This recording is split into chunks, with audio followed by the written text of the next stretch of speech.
Hello and welcome back to Karagor Studios Remnant Lunar Archon Session 70. Hope you're having a wonderful day. Your hair looks great. Definitely looks like you've been doing something different and it's working. But enough of that. Game time. Okie doke. Before Maury can even remind me to, it is Monday the 12th of June, 4:17 post-schism at 5 p.m. Thank you for always reminding me though, because Lord knows it's very helpful to be able to go back and see when things happened. And I'm gonna roll d4. Beck should be here soon. Unfortunately, we'll be without Jocelyn today. She's got some work, but hopefully she'll be back with us next week and onward. I think it was Chris last time, so I guess we're just finding out if it was Maury or Sam. Looks like it's Maury. What happened last time? She just went muted. Okay. I guess she's shy. I guess so. That or she just doesn't want to do it. I'll do it. I don't get to do it very often. Previously on Lunar Archon. Last time, simultaneously stuff and not a lot did happen. The party continued with their weekends of performances. They had 2,575 attendees for the second performance the next day for Sunday. It did very well, made quite a bit of money, and effectively just, I say effectively, and then just went ahead and paid for the next, I believe it was just 2 performances. Yes, they paid for the next 2 performances with the expectation that after the Wednesday night performance, they'll pay for the rest of it. The other 1,200 gold that they will owe for the 4 total performances. And then the last 3 performances will be all profit at the standard rate, because for Wednesday, I'll actually have the standard rate of 80%, given that you're paying a higher base cost, and he knows for sure that you're actually going to make money. Geppetto does. So let's see. It's Monday. The previous time y'all had finished talking a little bit about John's situation, the accusation of him being a deserter. You talked about what that meant because characters don't know words on occasion. Y'all did determine that John does make some pretty good desserts. His mom makes better desserts than he does. Spent time with his family. Let's see. Spent time with his family, performed, and then as we get onto the evening of Monday, y'all had just finished going to the Church of the Three Gods. And after speaking to... where did I write his name down? Father Rankrim. You ultimately figured out that he can't help with Thicket's goings-on, even after attempted spells and even a divination, at which point his god basically told him, sorry bud, there's nothing you're going to be able to do. And then Thicket got a different kind of omen of a bluebird landing on his knee and then flying off, for whatever that means. To the party to decide how they like to interpret the sign. And I believe that was about where we left off as the party was returning back toward the meadery. So though we have 2 people muted right now, I guess what would Back y'all towards the where? the Dapper Bee. It is a inn and meadery. Meat? Oh, meadery? Meadery, yeah. Okay. The inn y'all are staying at is also a meadery. In honor of that, that's why I'm drinking Rebel Hive mead, a local meadery, Nice. myself in my area. So, I've been drinking it for like Hive mead. We're not sponsored, but hey, if you want to sponsor us and send me some mead, I'm down for that. I don't know what the things are with sending mead across state lines, but the same as alcohol, which I don't is know almost nothing if you're not selling it. Almost nothing if they're not selling it. Okay, I mean, hey, yeah, if I can just get a really cheap order from them, I'm happy to advertise. Yeah. I started since we've been here, so that's been my thing for the last few weeks. I'd like to make my own someday. It's a big thing side of TikTok right now, actually, of mead, and there's a guy selling really solid like mead making kits that come with 4 wine bottles. I think I saw those. Yeah, siphon, the airlock, all that jazz. That I'm like, oh, that'd be really neat. Once I move out and have the capital for it, I'd love to make some mead. Sounds like a good time. But you don't make your own mead at the Dapper Bee. The Dapper Bee provides meads for you. For a price, obviously. It meets you where you're at. It meets you where you're at. Exactly.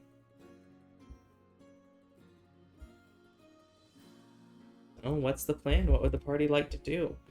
For y'all to know, in case you've forgotten, and because I'm not going to tell you what you may or may not have forgotten. That's up to you. Which day is it? It's currently Monday at 5 p.m. Of course, Okay. It is during a less instant week, so if y'all want to just say we're going to do XYZ, or over the next few days we're going to do XYZ, that's perfectly alright. You can treat Are we it going to as stay at John's downtime. parents from now on? I mean, good. We didn't discuss it officially, but, they offered. Yeah, I think if it's brought up in character, then yeah, we could talk about it. But I mean, at this point, it was like, So we're at the Dapper Bee, right? yeah, Sure. Does John even want to be spending nights at his parents' house after being got by the government? Well, I mean, I haven't told them about that. But also, I did say that I wanted some time to process it, and we also went over there Before? night before. Yeah, Sunday night. So, I mean, I think, I don't know. What are we doing at the Dapper Bee? Are we eating, or what? Where did we end up? I guess I just assumed y'all were heading back there. Oh. After the meeting at the Temple of the Three Gods, y'all went and got yeah. Thicket checked out with a doctor's note of, sorry, you're gonna have to see a specialist because we don't know. Yeah. Well, guys, I think Can I ask for a referral? well, I think our stay is ending here, so we either have to renew, or I guess my mother's offer is probably still on the table. If you guys want to live a bit more cheaply here. We don't have to spend all the money we're making on housing. that's kind of a good point, mate. Are you sure it's all right? I know it's been a little bit of confusing. I mean, I've had a little bit of time to process this, and I think it'll be all right. At least on my end. I'm almost certain my mother's offer still stands. All right. Well, I think then in that case, I would say,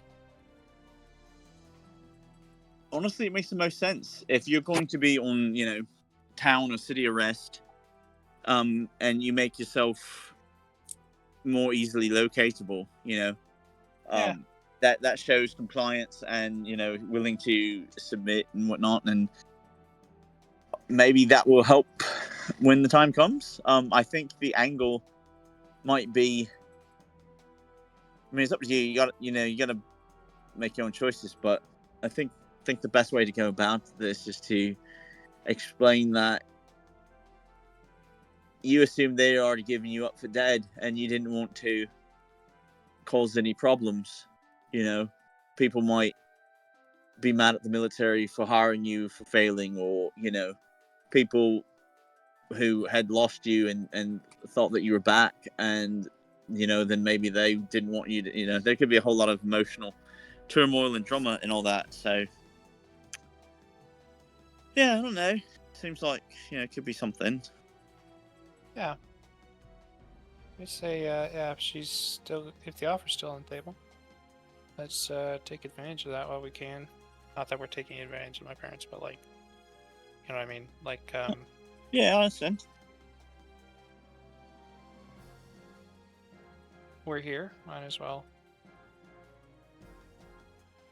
hang out with them more.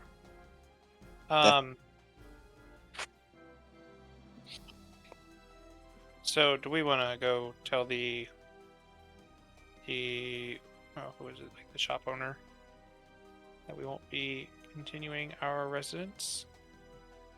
Yeah, I think, yeah. In fact, I can handle that. I will let them know that we appreciate their time and so forth, and open up the room for more guests that might, need it for the celebrations. All right. Good deal. Yeah, I believe it was a halfling woman. I'm gonna say her name. What's a good name?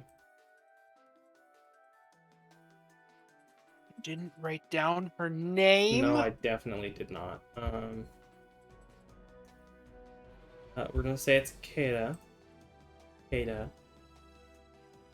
Halfling woman named Kata.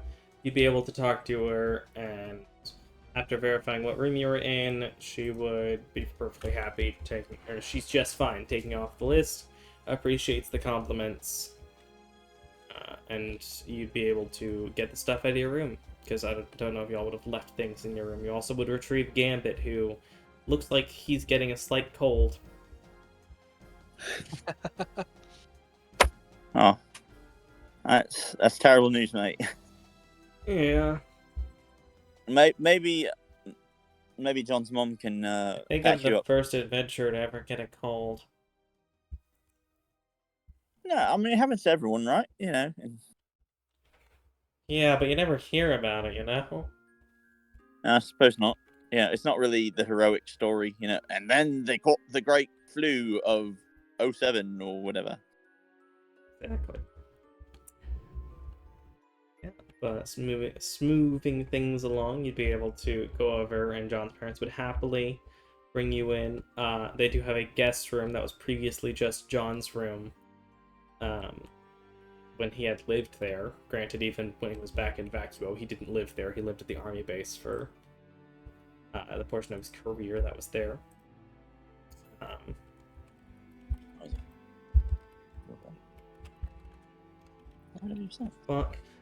But between going in there, it's a little tight. It's not the biggest room. It's not the biggest house. But between there and maybe someone sleeping in the living space downstairs, you'd be able to easily get everyone inside the house with relative ease. Awesome. And we have a Jack. We do. That's delightful. Hello, Jack. Hello, Doug. Just what Doug used to say. Yeah, I'm just trying to back right now.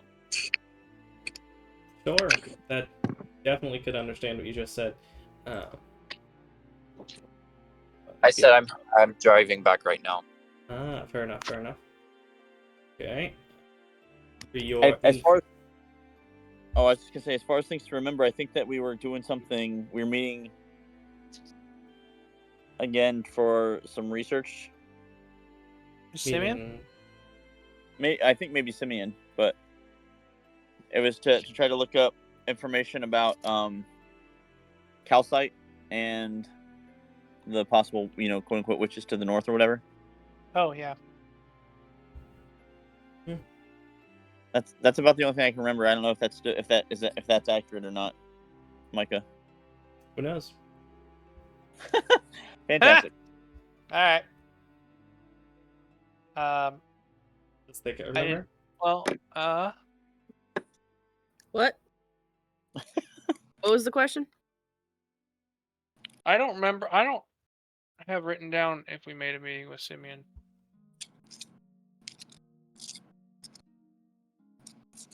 Um, we could go see him again just because. Because of all the wonderful things he does. Be like, here's an update on my doctor's appointment. Yeah, I totally remember us making that. I think it was supposed to be at like 1, wasn't it? Or on Tuesday? Okay, so you did get all the way there on your own. So yes, you did plan a meeting with Simeon either at 5 a.m. on Tuesday or 1 p.m. on Tuesday, and everyone heartily agreed 1 p.m. Oh, I actually do have the I note. indeed did actually write that down. I just did Look not at you. see It took y'all both a minute to find your note right after I confirmed that that was the thing. But yeah, totally. Yeah. Here, I'll take a picture. I'll screen cap it right now. I believe you. I'm just gonna give you a hard I time have it anyway. too. Oh, okay, that's fine. But yeah, Anyways, I totally wrote it down. I just skimmed over it. Okay. For some reason, I thought I had immediate important notes on the left and long-term important notes on the right, and for some reason it's on the right. So I don't know what I did. I just moved up there. I don't know. But as you would be able to do so, are you gonna do anything else that Tuesday? Like that morning before you go.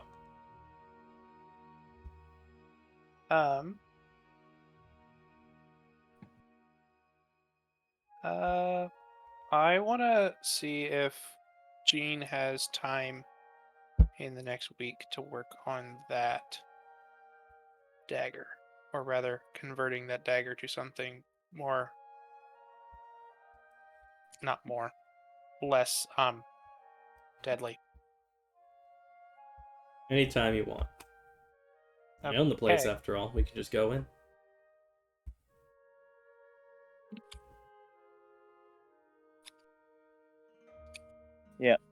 Yep. Father Raingrim was the Monday morning, and we did that. And then Tuesday, 1 p.m. is the calcite research. Yeah. Sorry.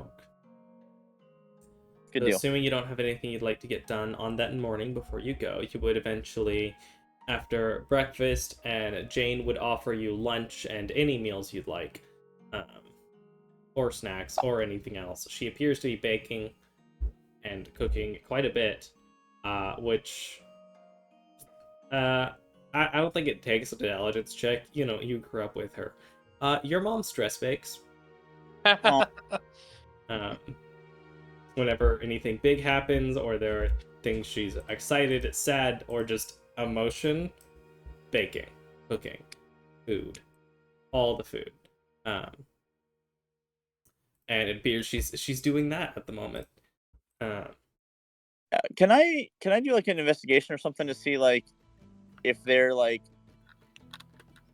standard of living is such that like this very nice amount of copious baking and cooking is maybe a little bit more than they're used to, and whether or not they would like maybe a grocery trip handled for them today from market? Okay, make an investigation check. Maybe. Yeah, so you would be able to tell that it is within their means in terms of that. They're not like super duper wealthy, but they're pretty well off for the average commoner. Which, especially the fact that Gene owns his own blacksmith, like in a building, and not just like works as a blacksmith in the crafting quarter. Yeah, they're pretty well. Okay. But the pantry is getting a bit light. Okay. In terms of ingredients on hand. Then I'll pull Thicket aside and ask him if he wants to help me go to market and get some replacement groceries, since we're eating so much of their food. Sure. That's what I want to do for Tuesday morning. All right. Y'all be able to go. I don't know if you want to get the list from her. She would definitely urge you that, no, it's fine. I'll take care of it. You don't need to go. But eventually, after insisting, she would be able to get you a list of things that she would like things to stock up on. She mentions that she wants to make a chocolate pie, and gives you specific ingredients for that on top of just general stuff. That's fine. Yeah, I mean, I would persuasion or deception my way into convincing her that it's more about Thicket and I seeing some more of the city than it is about helping. It's just a thing that we're going to do also. So I don't even think you need to it's roll. lying in there, but yeah, it's. She's like a southern old lady. She's just gonna be okay with that if you insist. Yeah. And I'm a boy who loves his parents, so I absolutely want to help her. And so you do. Assuming you're paying for it, it's like 1, maybe 2 gold. Okay. I'm gonna say 2, just because, good chocolate is a little on the more expensive side. It's fine. Yeah, just a bunch of groceries isn't expensive, even at D&D. Even in the D&D economy. Plus, comparing it to real world, oh yeah, you're making a $200 grocery trip, buying a bunch of stuff and the nice stuff, sure. Can we find somewhere that sells incense? Yes. I would like to buy some incense. How much would you like? Because the city's big enough, and between going to the market or finding individual places, heck, there is even near the college basically just a supply shop for wizardry stuff, including copious amounts of incense for familiars, etc. Do they like sell it by the barrel? Basically, by the pound block, basically. But if you want bigger amounts, sure. We got a keg of gunpowder. Let's get a keg of incense. A keg of incense, and yeah, I don't know like we mentioned, like 25 gold piece worth of incense is a pound. So if you get like a whole keg worth, how much incense you want to buy? I don't think you have enough money for that amount necessarily. I probably don't. But how much incense would you like? Let me do some math real quick and see how much it's gonna cost me. You'll have been paid recently, which is nice.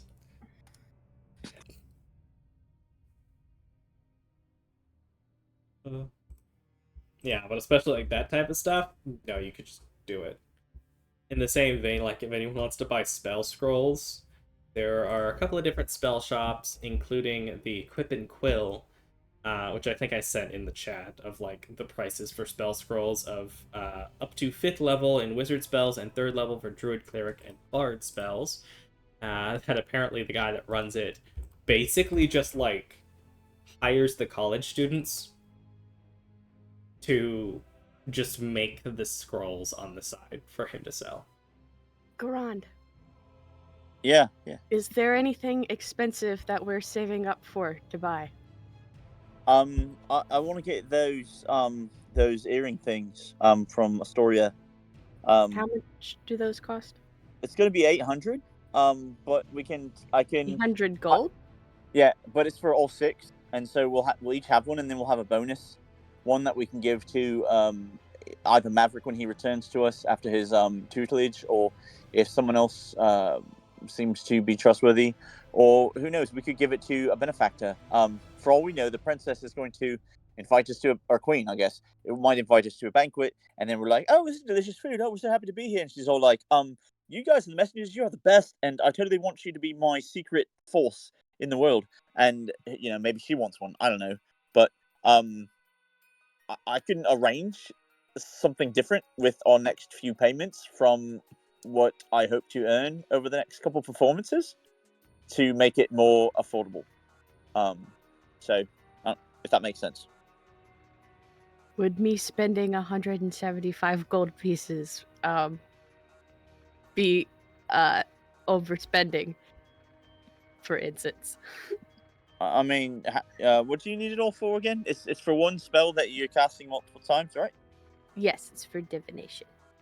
Okay. Well, I mean, if it's the difference between helping you to figure out exactly whatever it is that you are trying to know, I think it's fine. Do you not have it? Do you not have enough? I know I've been trying to make sure that everybody's got some of the money Oh wait, I do have 175 it. gold pieces for incense. Yes, that's 7 castings. That's $1,700.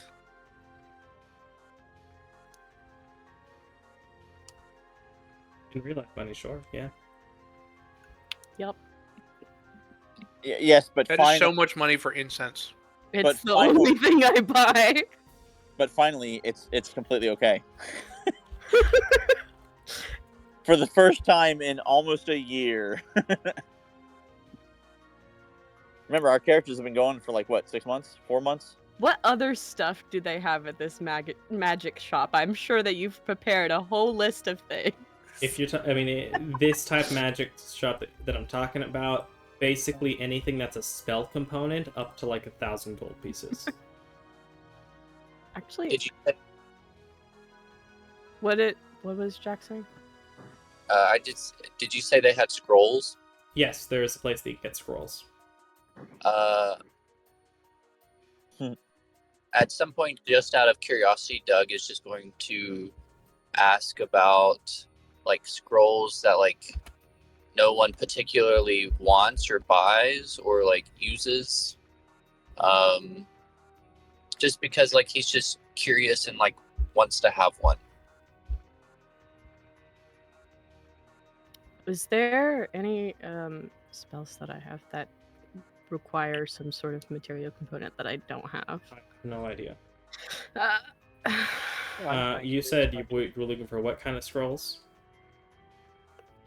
I mean, Doug doesn't really know too much about like the magicalness of things, so I think he would just go around looking and then just ask about like some that aren't particularly bought often, or just some that I guess above table would be like ridiculous to like use a spell slot for, but like potentially could be like cool for, you know, a very, very specific or unconventional way to use something. Okay, so the uncommon spells, more or less. Does the vial for summon elemental get consumed? Okay, I should probably read the spell and see if it's. I have no idea. Tell me. You tell me. It doesn't specify, I don't think. Typically, if it doesn't specify, it does not. But I will double check. Yeah, but if you think about it, a lot of the components for spells in 5e are chokes. So Correct. if it's a vial to summon something, you're probably throwing the vial on the ground and smashing it. Or just remove the stopper in this case, because it doesn't. I guess. If it doesn't specify that it takes the item, then it doesn't, and in this case, it does not. So you would just need to get the vial, and then I guess you could change the vial as needed between, like, put a pebble in it beforehand, or some ash, or some water, or just empty for the purposes of air.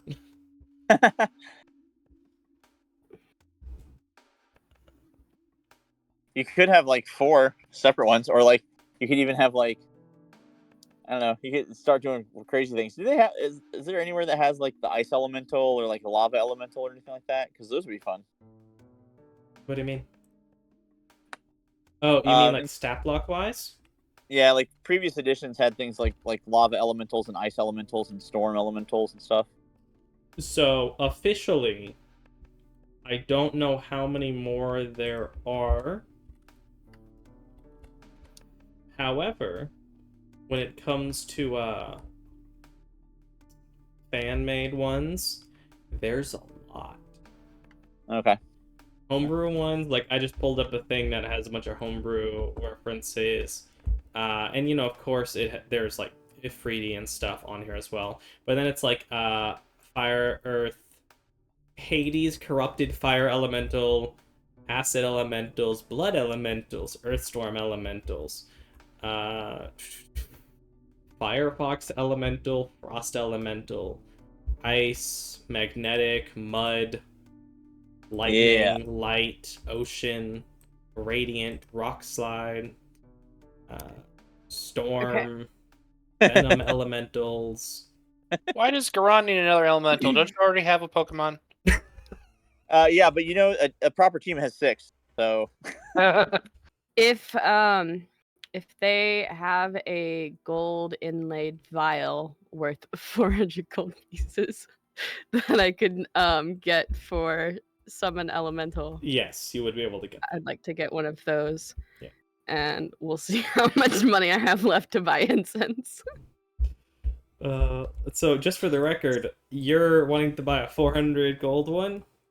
Yeah. So Well, it says worth at least 400 gold.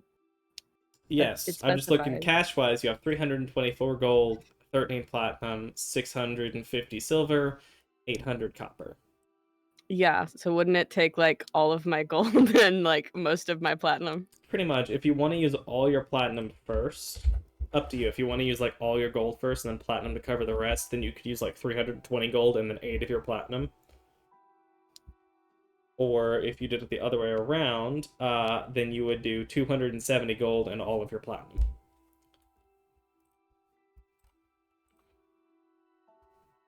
You're throwing numbers at me and now I'm confused.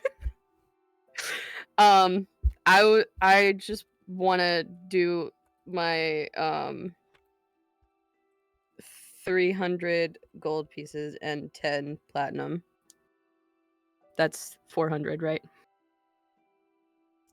You said 300 gold and 10 platinum? Yes, that is correct. Okay.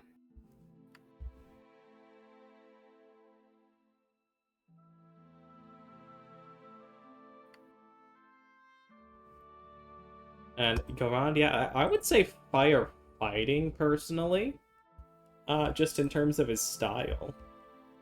yeah, yeah, firefighting was my first thought, but it's like, but he also has like that like kind of like almost like mean streak, it seems like, to him. So I feel like if he's not firefighting, he's definitely fire dark. That's fair. And I think one then could be argued. let's see. I have a summon monster friend, and so we're making jokes like in Pokemon that he's like firefighting type. Then I'm gonna use 20 gold pieces and the rest of my platinum for 2 more castings of divination with the incense. All right, you can go ahead and just change the number on your sheet. And would you like for me to add the vial? Or Yes, please. cool.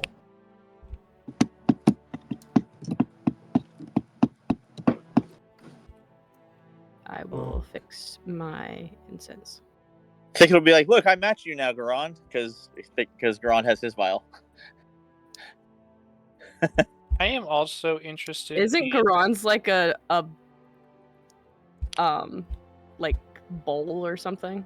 For that, yes, I think he's talking For about Navo? his spell casting. Yeah, I'm talking about for my focus, my component focus. Oh, I Remember? didn't realize. Question: Yeah, it's do been a bards while. need a focus, or is it just like their music is their focus? Yes, Warlock, my Warlock. his warlock is Oh, what he uses Warlock. for that. Music-wise, yes, basically any instrument can be a bard's focus. Right. But he needs an arcane focus for his warlock spells. How does Garon wear his? It's usually around my neck, and then I'll just grab it. Okay, Thicket will clip his like new vial onto his necklace, next to his little leaf focus. That's fantastic. Twinsies.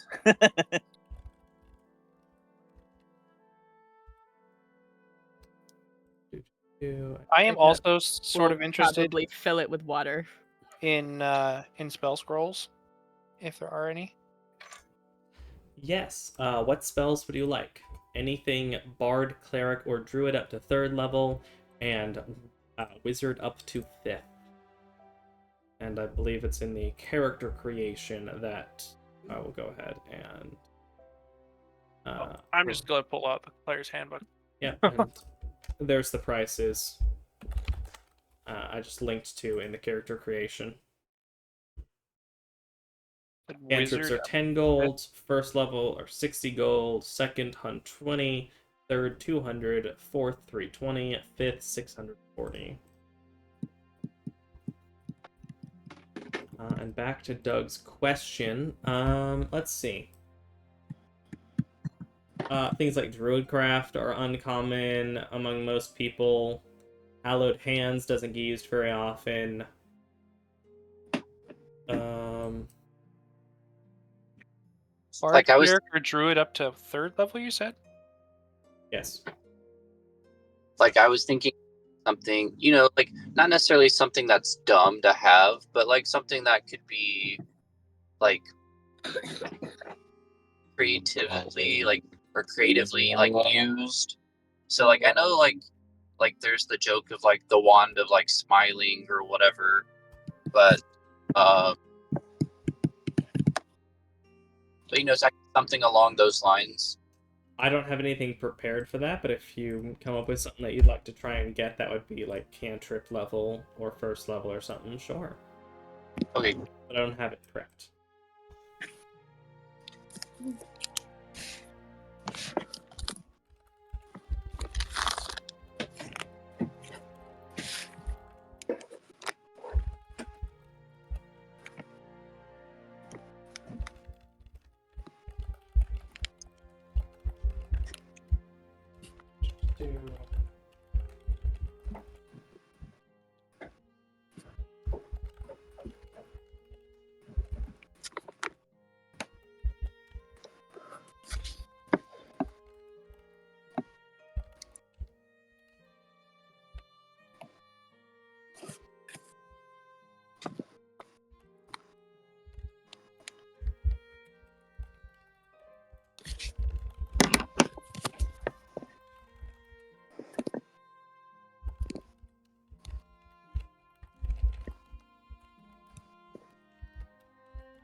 Micah, I'm saying it now in case I forget later, but I have notes about some of my spells because of being 3rd level warlock spellcasting.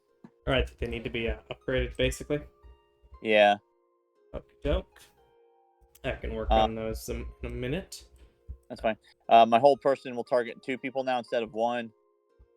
Guiding bolt is 66 instead, and then you can have a thing for 3d8 since I can sub out bard spells for it, so you can have a 3d8 plus 5 for the cure wounds. Okie doke.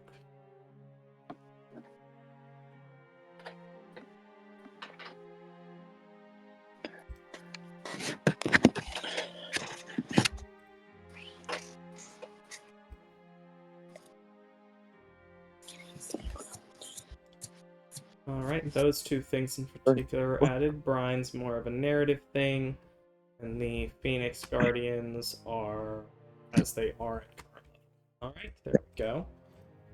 Thank you, sir. Happy to help. And I'm looking through of like any spells that might be interesting or creatively used. I mean, like minor illusion, light, but like a spell of smiles, I don't have prepped. But if you find any joke spells you want to copy, go for it.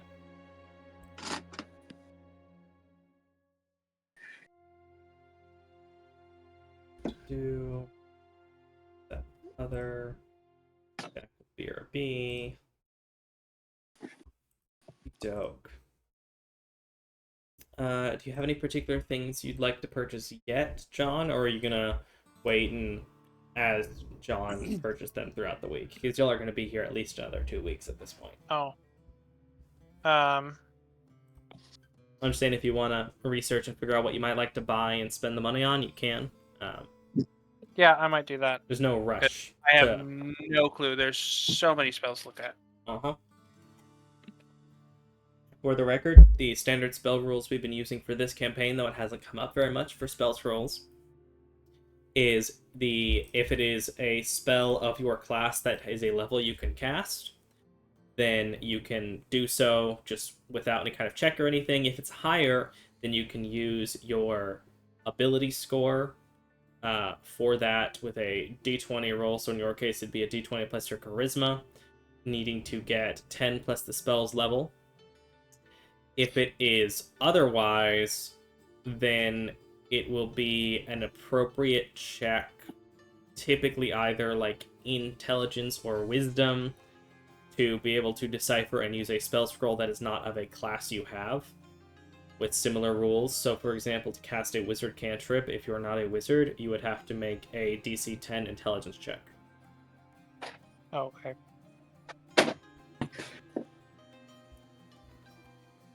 But for bard stuff, go for it. Easy. And for your own class, maybe... I don't know if I'm going to give you bonuses just yet for your own class. Probably not. Yeah, probably not. I'm just going to stick with how it is. Don't. As the morning goes by, you go and get a variety of foods and goods to be cooked with. You buy several more pounds of incense and a very fancy vial for Thicket, whose Thicket's pockets are still jingling, albeit with lots of copper. And silver. Most expensive powder I've ever seen. Yeah, wizard powder be expensive. It's how you commune with God, man. Yeah, That's just more man. expensive than makeup. Correct. That, yes, in world, that is actually correct. It is more expensive than makeup. As well as in our world, it's also still more expensive than makeup. I did do that. Honk, honk. Cool. Anything y'all would like to do before you go meet Simeon? We brought the groceries back, so probably just lunch, right? I mean, Yeah, so y'all be Yep. able to eat lunch and move on. Arriving back at the clock tower, as that's where you would have been told to end up going. Just as 1 o'clock hits, which you can see on the clock tower, on the clock of the tower itself, the same as the other day, a line of magical golden light would effectively carve out a door that would then open from the inside. That you do not see Asuka. You see a fairly old, white-haired, bearded, fairly nice-looking old man wearing a suit. Opens the door. Please, come in. The messengers. Yes. indeed. Who are Do you? you We like haven't music? met. I'm merely one of the servants here. Hi, I'm Thicket. Hello, Thicket. I'm Jandar. Nice to meet you. Nice to meet you as well. I love how Thicket always legitimately acts like the 2-year-old that he is. When it comes to meeting people. Bold of you to assume he's 2. Okay, he's not 2.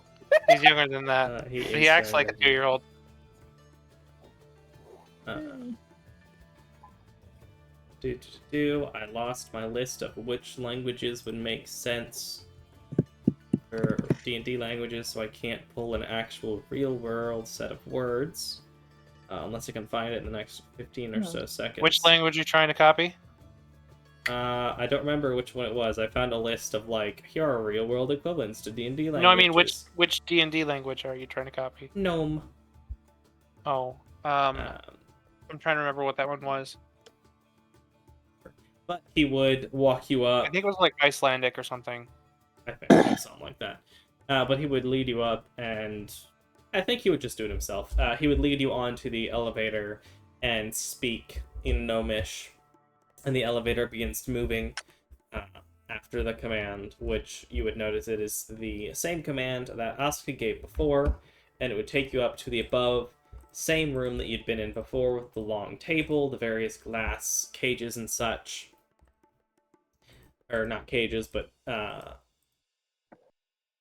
cabinets, displays, all sorts of things.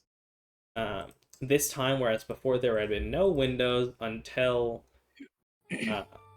Simeon had basically opened one in the wall, there are now several windows on the side y'all came in, opening to the light, allowing light in. You would see Simeon sitting at the table at the far end. He is drinking something from a mug, smells like coffee, and has a variety of papers out in front of him that he's looking at before he would then look up to you. Oh. You requested me? Requested a meeting, rather? I get an error screen every time I try and look at the details of any of my spells. Type in the chat console, or sorry, Slash uh, console / console skip. Like the actual chat Yep. In-game chat. with the space. Yep. Yep. Without the quotation mark. Thank you. I like that one of the quilt patterns is a map. It looks like it's like a city map or something. Where? So, yeah, no, you're absolutely right, sir. As per usual, I'm sure. We are here. Please, I don't need any flattery. I've had plenty of humbling in my ears. Fine, all right, you're dumb. I don't know, whatever you like, I guess. Oh. But no, we're here. We want to know about Calcite. We're trying to learn as much as we can about the town and the surrounding environs. We have reason to believe that one of the 4 swords of power. I don't know if they have titles yet. But if they, what we can find out, we want to go in with as much information as we can. I am convinced it will be hags that we will be dealing with, but you know, could be wrong. Don't know what swords you're referring to. I can definitely tell you about calcite, though, generally speaking. Is Doug with us presently? Yes. Okay. Doug, I feel like if she's willing to marry him, we can trust him. So, do you want to show him your sword? Hey, she was willing to marry him. Who knows what she thinks now? Pretty sure she wanted to get his book back so they could talk. But yeah, without saying anything, Doug just like as soon as Garan like says show whatever, Doug just pulls it out. That's a very pretty sword. We acquired it as we relieved a certain upstart gentleman from his lifeblood. That was the sword that Selxander wielded. Indeed. It matches a set of 4, so there are 3 others like it, and we have a room that we wish to. Doesn't Gambit have one? Or is that just a glowing sword? That's just a glowing sun sword. No, Okay. we only have 25% of the swords. You only have 25% of the swords at this point. You know the Well- location of 2 and a lead on a 3rd. Well, Yeah. you have a lead on 2, technically. That's true. Yeah. A location for the 3rd. This is like our middle sword. This is the one that's like not as good as the one where we know who has it, but it's better than like this person had it once. Yes, that's effectively what you have. You have the previous Lord of Dyke had a sword, the Lord of Nace has a sword, and you have a legend about a sword to the north of Calcite. So, does that sound right? Does that sound like are hags in the area north of Calcite? As far as the sword goes, that definitely sounds like the type of adventure that adventurers would go on. That's not the exact kind of adventure I would have gone on when I was younger. Well, as for which is Calcite, I don't immediately know what you're referring to. I've only been there a handful of times. As far as the town itself, it's led by a tiefling, man named Sadai. He's a good man. Does his job fairly well. He is a monk who follows the Way of Blue Waters.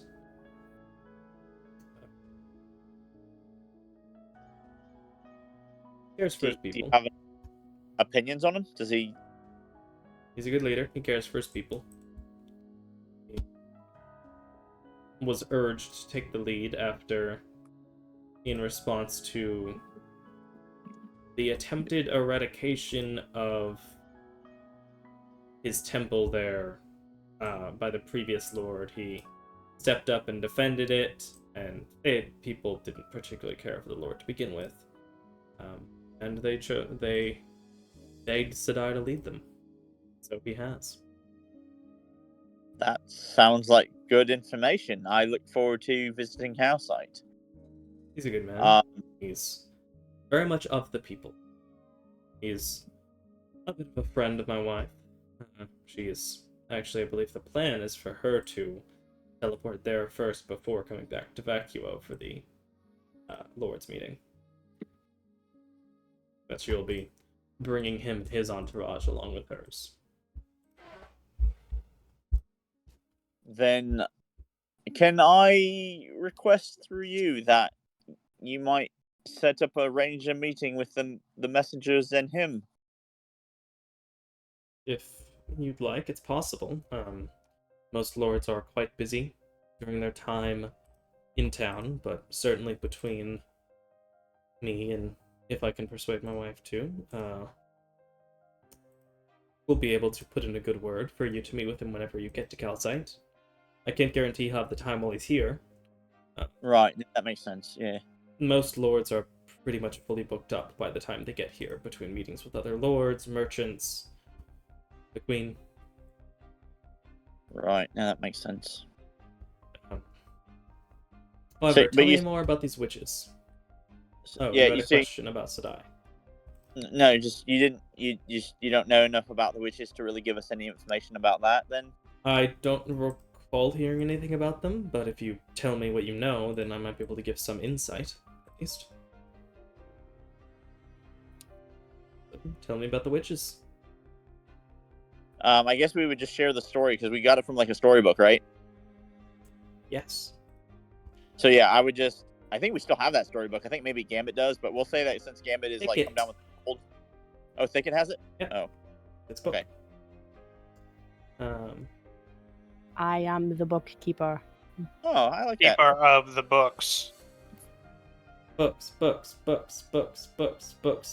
What do you want? I got Companions of the Eternal, Designing the Eternal, Guardians of Glory, Guardians of Hope, my flower book, Liang's spellbook, and a book called The 10. You have Liang's spellbook. Interesting.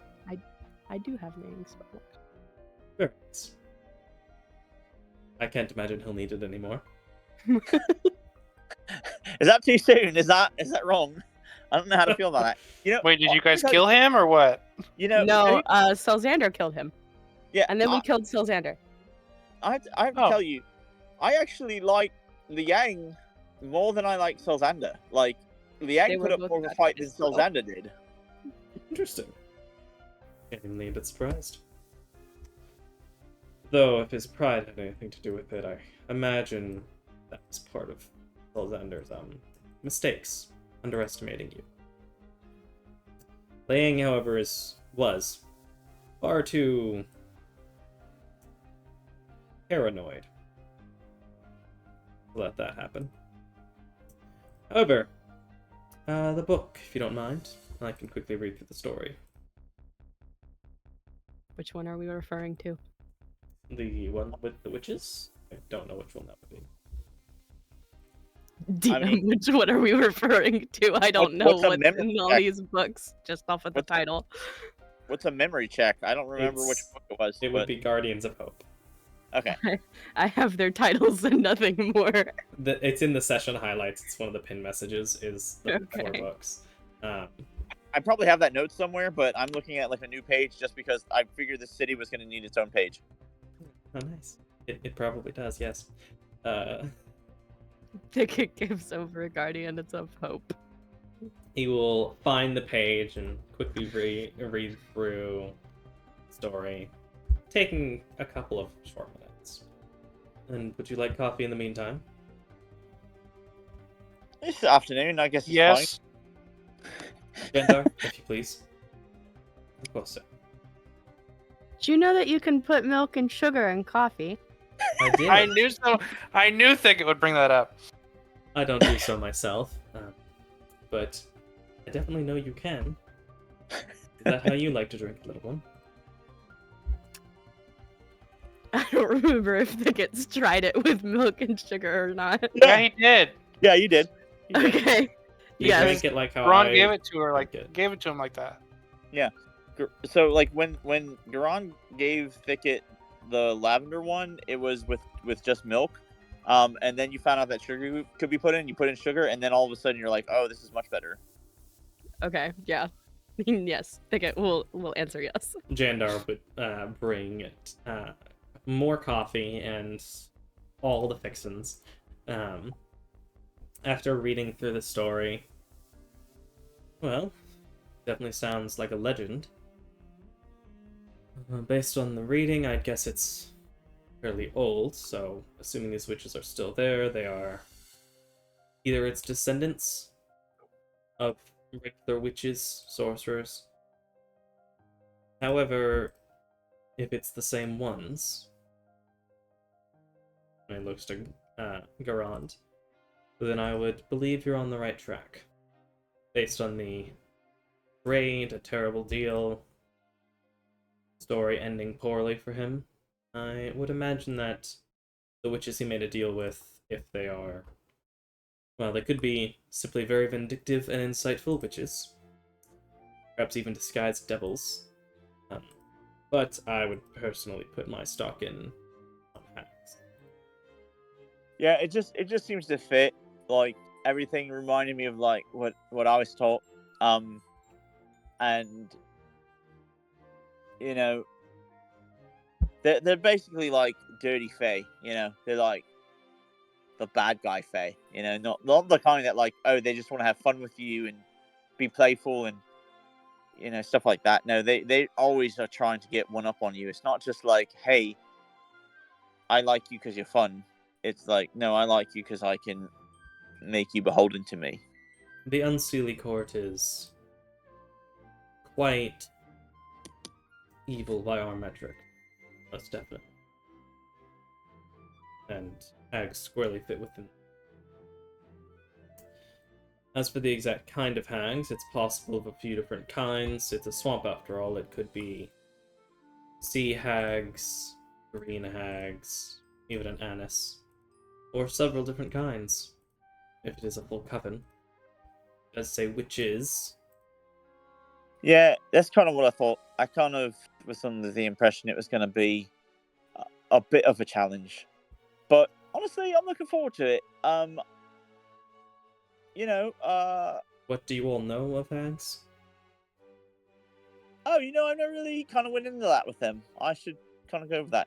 In fact, do you have any good hag books? And they can read, and I can kind of fill in whatever gaps that I might know that. Not here, but you can most certainly find some at the college's open library. All right. Apologies, I don't have a full arsenal of information here, but I have particular notes for more niche details and things that I would find helpful on a daily basis, things that are a little too valuable to portray into others' hands, but it's not uncommon for me to send Asuka to go on a book tour of the library to bring something back for me. That's fine. But for you all, I'm happy to answer questions. I've been around the block, per se. I guess if you wanted to give a brief overview, Well, you to you know where might to jump off from. You seem to have a slight idea. What about the rest of you? What do you know of hags? Only what I've heard in legends. as a boy, so I don't have any recent up-to-date knowledge. And Thicket? Doug? I know that they are called hags. And I don't know anything. From the top, then. Hags are fundamentally a type of fae. They come from a world that represents the wild and life side of our plane. It's connected to but separate from our own plane. It is wild, it is very magical, and very dangerous. Unpredictable, really. Yes. It and the Shadowfell are two of the only planes that we can really access, albeit it's still very, very difficult, since the gods have decided to cut off most transport between different planes except for the 10. Typically, if a creature such as a hag finds their way to this side, they have a hard time getting back. Granted, they don't usually want to. What dimension are they from, or plane? The of existence? Feywild. Ah, Hags themselves are miserable, disgusting creatures. And that's more factually speaking than emotionally.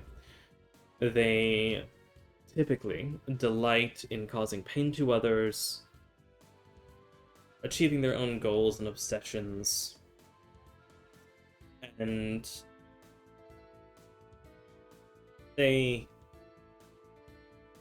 except for their own purposes, are extremely ugly. And they seek out being ugly for whatever twisted reason. They hate beauty, unless it can be used by them, so if you see a hag that is taking on a more beautiful form, it is likely a spell, some form of transformation that they believe will benefit them. how do you know if it's a hag if they're beautiful?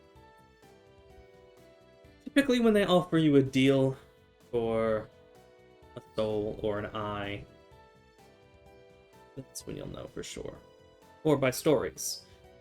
Most cases of hags, in my personal experience, are that of an old woman outside of town who can offer deals. Someone who lives in the woods or in the sea who comes up to try and give people a second chance, in some cases. Their magic is strange. It oftentimes will even ignore the general rules of magic that you might expect. They can accomplish things that the vast majority of mortals have no way of knowing how they function. They're typically old. The more superior their name or presentation is, they implies a higher age. If you meet a grandmother, be careful. And of course, they're likely not actually a grandmother, as most hags don't have their own children. But it is a sign of their age. And that often comes with superiority and knowledge and power. Hags can do a variety of things. Their motives are not always understood, but a few things about them are known. They always try to twist any deals they give you. The deals themselves are verbal. They don't have any contract requirement. Hags prefer to state the nature of the deal themselves before any kind of agreement, even if it means restating a contract that's already been determined. So if you agree to something with one, be prepared for powerful magic to hold you to it, or to cause great pains if the deal is ignored.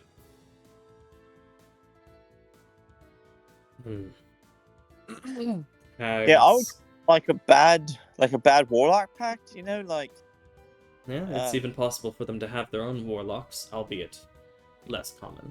They prefer the company of other hags. If any company at all. Though even then they kind of disdain each other. A coven is a group of 3. And it's very unlikely for any more than that to gather in one place. But in with that grouping comes quite a bit of power that they have access to. In such, should you get in a fight with one, I would recommend taking out the weakest one as fast as possible, as it will greatly hinder the others once the coven is broken. They may try to leave. If you do fight them, they will likely try to escape, even if it's at the expense of losing their layers, items that they've stocked up over the years. They value their life above all else. Gifts. Hags typically expect gifts. If you meet one, unless you wish to incur their wrath, I would recommend bringing something, even if it's the second time you've met them. They'll want something more, and not the same thing every time, most definitely. I've met a couple in my time, and from what I've heard, and from others nearby and other adventurers, that a hag that is not treated with quote-unquote respect in their eyes often will take what they believe they deserve, if they can.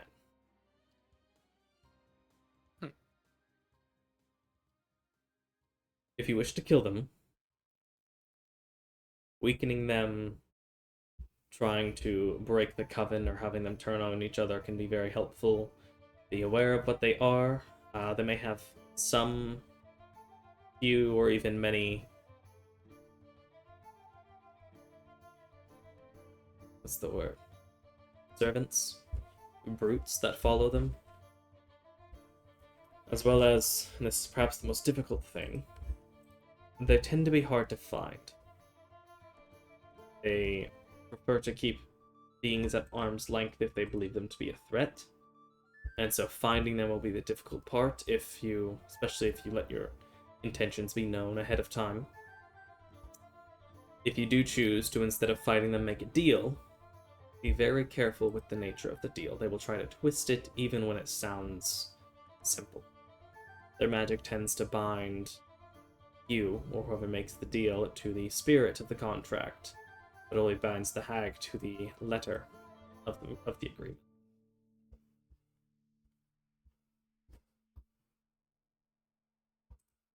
Interesting. That's all that I'd immediately come up with on the basics of them. If you have any particular questions, I can see what I can answer. What kind of gifts do hags typically expect? Something unique, interesting, or often personal. Whether it's an object of your own, whether it's a magical object, something they likely haven't seen before, anything unique, whether it be by its history or by its nature, is what they prefer. Yeah, Or it's strange. quite a lot of something very simple. Well, like they'll ask for like a memory. They might ask for you thicket. They might ask for all the flowers that you've gained, all that.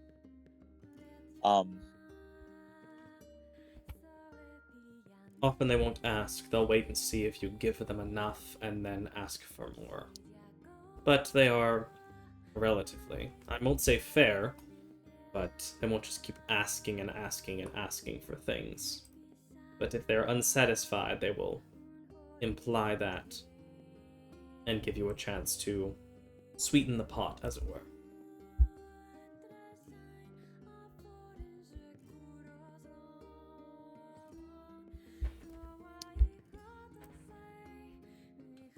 Not everything they might ask for is physical, as Gurvan mentioned.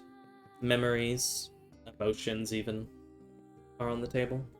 I don't know how their magic works, but it allows them to take things that you wouldn't expect to be able to take. When I was being taught lessons, apparently they're able to take your first love. I don't know how that works. Like the first love, the person still exists, but it's like every fond memory that you have of them is soured. It's like if that was your first kiss, then that first kiss was awkward and it made you feel self-conscious, and so you don't like it anymore and you feel bad about it. Or if it was how they held your hand, then suddenly it was like your hand was sweaty and they didn't seem to care and they just held it tighter and it bothered you. They twist everything. So Ron, do you have personal experience with these no, but it's drilled hags? it's drilled into you at Elven Academy. Like they they don't take it as a joke. Like they emphasize and stress never make a deal with a hag. It honestly, in some ways, many elves think that it's worse to make a deal with a hag than it is to make a deal with a devil. A devil you could count on following the exact letter of a contract as written. And though they will also try to twist it, they're more meticulous, which gives you more room to understand, whereas hags tend to be vague.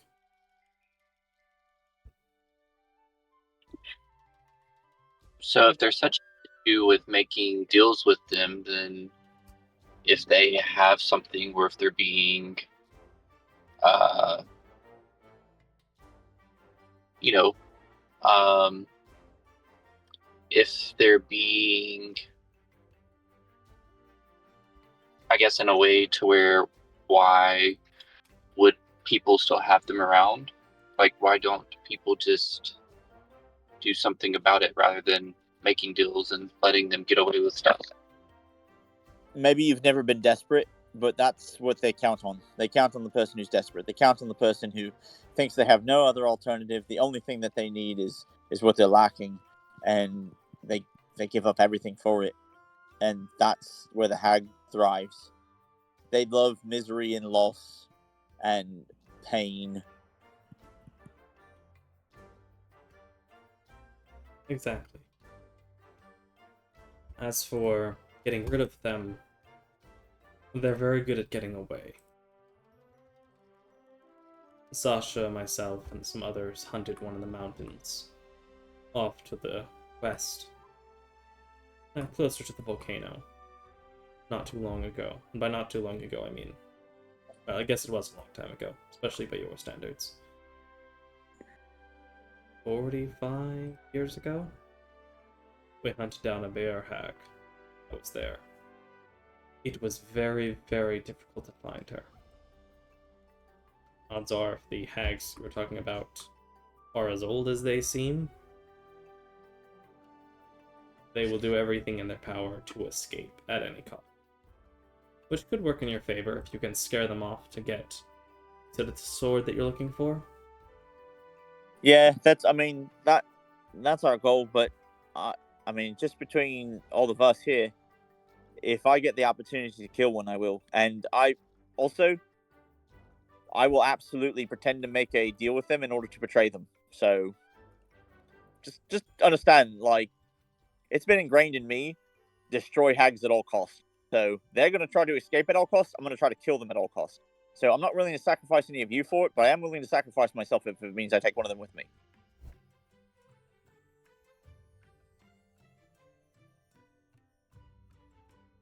Okay. I'd warn So, you to be careful. don't mess with hags. Yes, long and short of it, don't mess with the hags. Be very careful if you make a deal.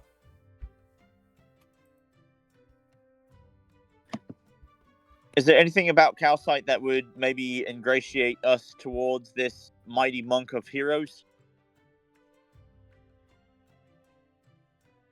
Calcite is it's a river town, the river that flows down from the mountain. There's a temple there. They're kind people. They like to fish. I like fish. John, do you fish? I mean, you were out there in the east on the sea. Do you fish? Not a ton. I Huh. know how. I've done a little bit in my day. Right, and Thicket, you like fish, right? It's delicious to you. You've had enough yet?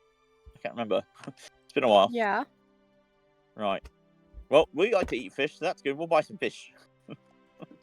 There's also, I guess just a cultural note for the area. There's quite a respect for Erebus there, even more so than you might expect in other towns. It goes back before the schism.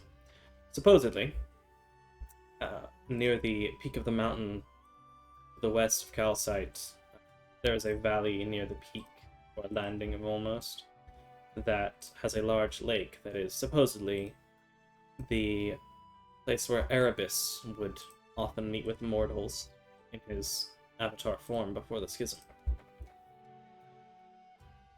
It's common for people to make pilgrimages there if they are cleric of Erebus. Sounds like something worth checking out at the very least. I've no guarantee you'd gain anything from going there, except for perhaps an appreciation for beauty. The experience, right? Yeah. It's a beautiful place. I have been. It just... Wait. Have I can't remember if I said a couple of minutes ago that I haven't been to Calcite or not. This might be a continuity error. I'm going to say that I have been, and that it's a pretty place. He's at least 40. He is at least 40. Memory problems may exist. He is definitely older than 40, but he is at least 40. For the record, how old is John? 45. Yeah, Simeon had this job when you were growing up. He was the court wizard back then. So he's definitely older than 45.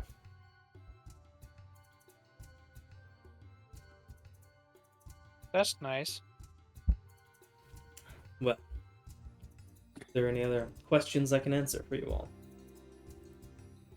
Do you know who else I could talk to about my Grimblood?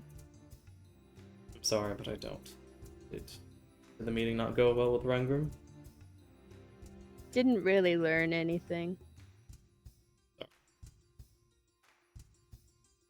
Unfortunately, there are some things that are quite difficult. Though, let me find something real quick. See, we go and take the elevator upstairs for a few minutes.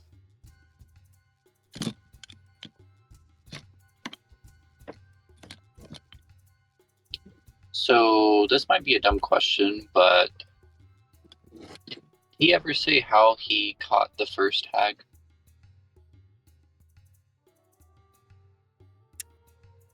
No, he didn't. But that's a good question, in fact, Doug. Good job. Yeah, I was gonna ask that too. Like, if he went hunting for one and found it, what did they do to find it? Okay, I'm glad it wasn't just me that was like, oh, they're difficult to find. Well, how did you find it? What did you do? Give us some tips.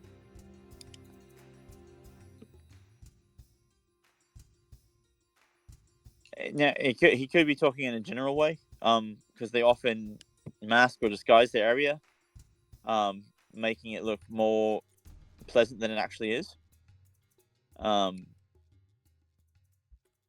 through like illusions and such. So it could just be that simple, or it could be that he means much more intricate ways of subterfuge. But I think Thicket, you'll be able to overcome any sort of deception that they might have.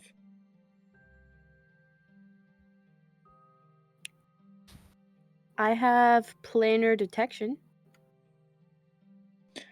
It's more not like a huge area, but like if we feel like we've been walking in circles at any point, that might be good to try and be like, maybe they're close or something. I don't know. It's more like if it seems too good to be true than it is. It's weird. It's like that's the way that their bargains work, their deals. It seems too good to be true, and it's because it is. And where they live and everything, like if it's like this idyllic forest or, you know, what have you, cave, beach, what so on. There's probably a reason for it to be that nice.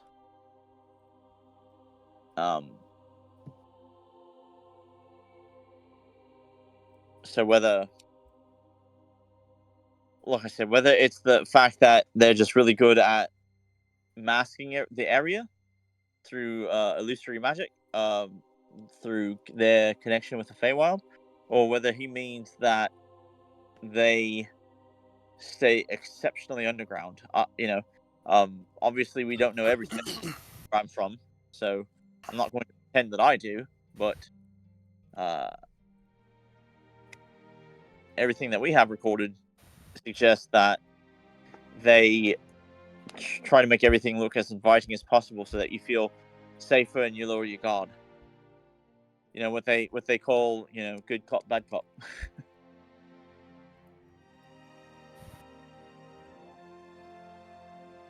As the elevator would come back down after a few minutes, he has a piece of paper in his hand. I know I've had a note somewhere. I've never met them myself, but I'd heard of a supposed grim expert, or at least someone trying to study them. His name is RWBY.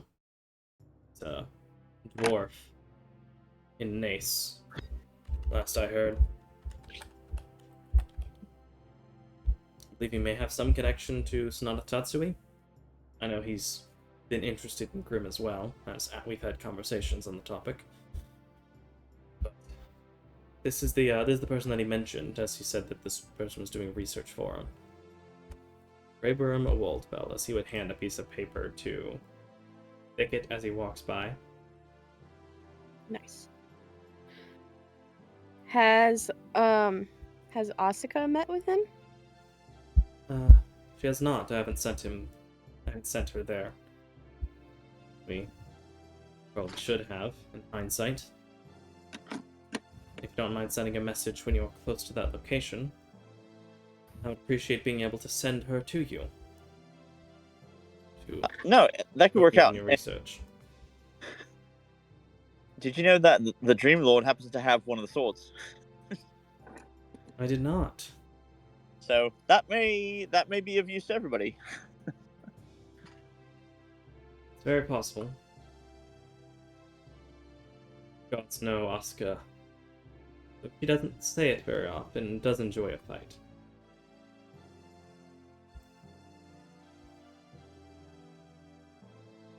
So, preferably... Well, I guess not preferably. If you have to kill a lord to get another sword, then kill a lord. Especially after you arranged, or at least I believe it was you, arranged for an election in Sheer. Do you not like the other lords?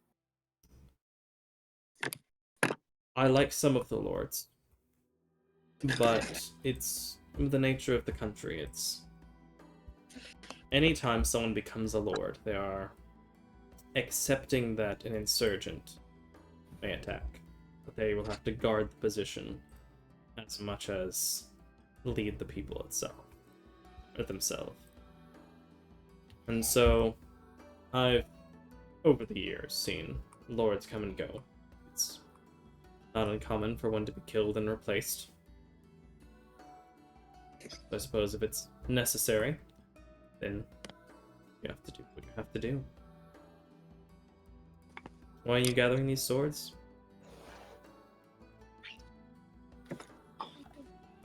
My friend Claude told me about them.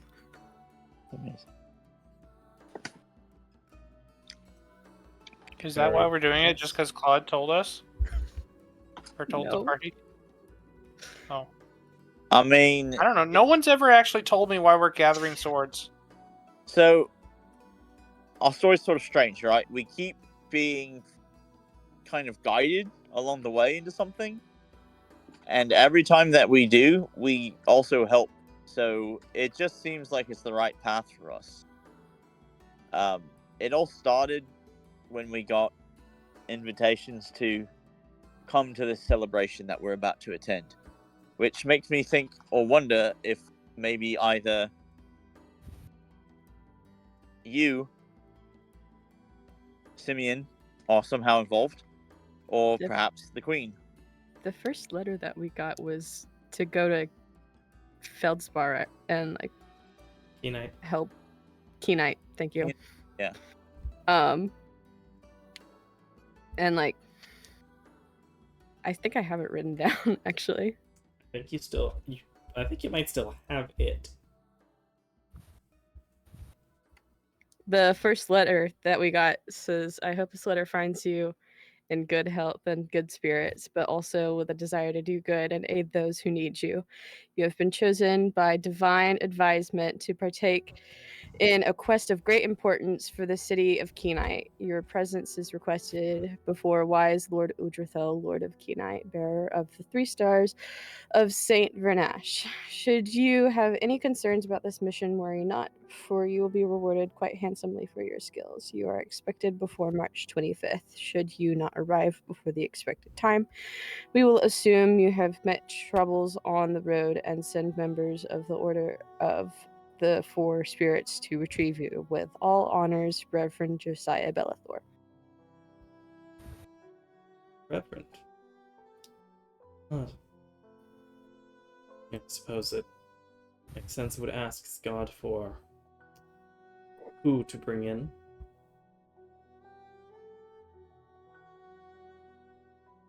So the thing with that is that we ended up saving a bunch of missing people, and when we saved them, we rescued them from a place where we met Claude, and He was stuck in the door.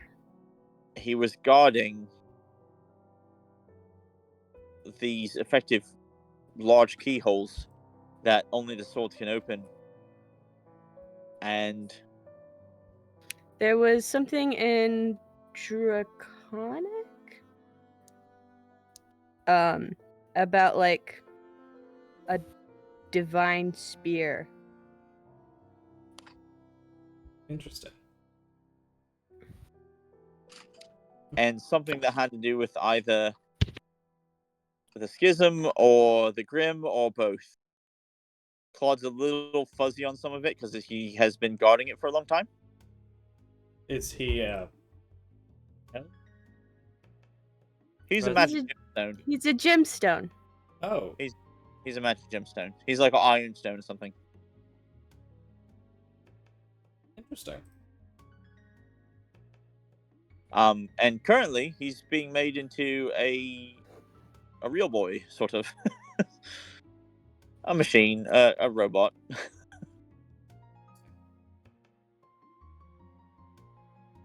You found your access to some divine spear, as you say. It sounds like Yes. something it could be useful against Grim. Sasha's helping him get a body. Ah. Interesting. I didn't take her for the... Well, she doesn't tend to work with machines as often. Well, she's helping train our friend Maverick, who is really good with machines. Ah. She's a fantastic teacher. So hopefully she'll be able to help him create this body for your friend. Curious to see what they end up coming up with.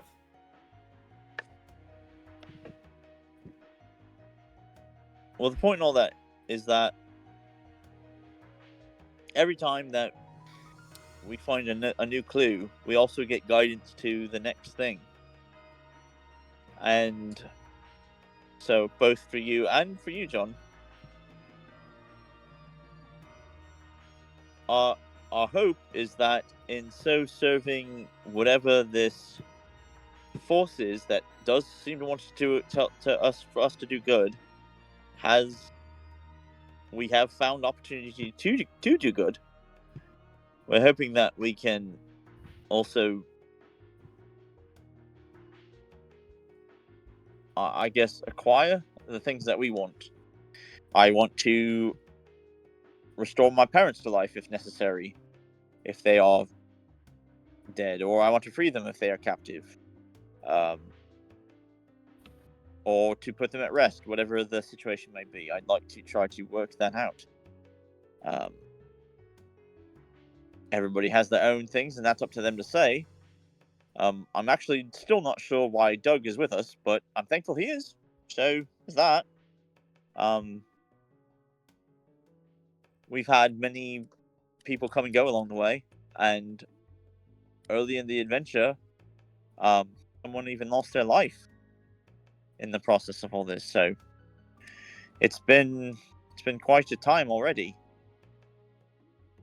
But it seems that as we pursue these things, we are finding opportunities to do good, to help, to be of use. It's almost like it's its own answer.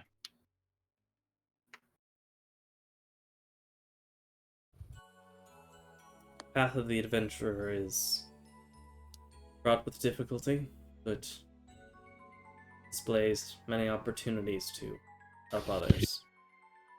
I'm glad to know that you're the type to aid those instead of simply being in it for the money.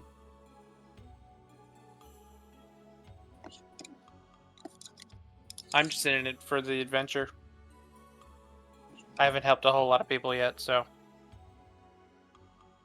God's willing, you'll have the opportunity. It does sound like the gods, in some way, seem to be blessing your travels. You're trying to find a divine spear. You're helping various people. Seems like what you're doing is important to someone, at least.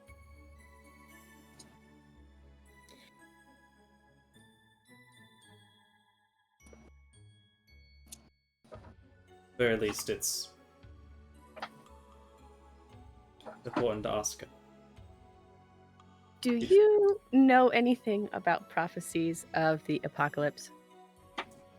Not particularly. I don't think we have had any prophecies of it. At least not yet. None that I know of. Did you hear one?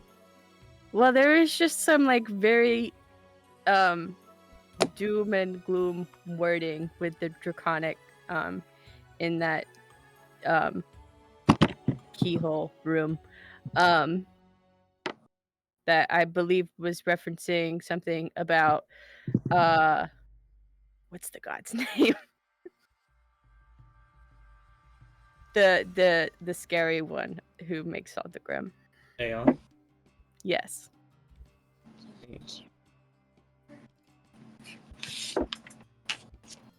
To be specific, it's a variety. Y'all had found a variety of scriptures, various writings about Aether, his commands, mentions that of a divine spear in the vault. Repeated at several points along in the walls of the door to the divine vault. Is said, "Behold the divine spear, that by 6 chosen, Aeon may never return."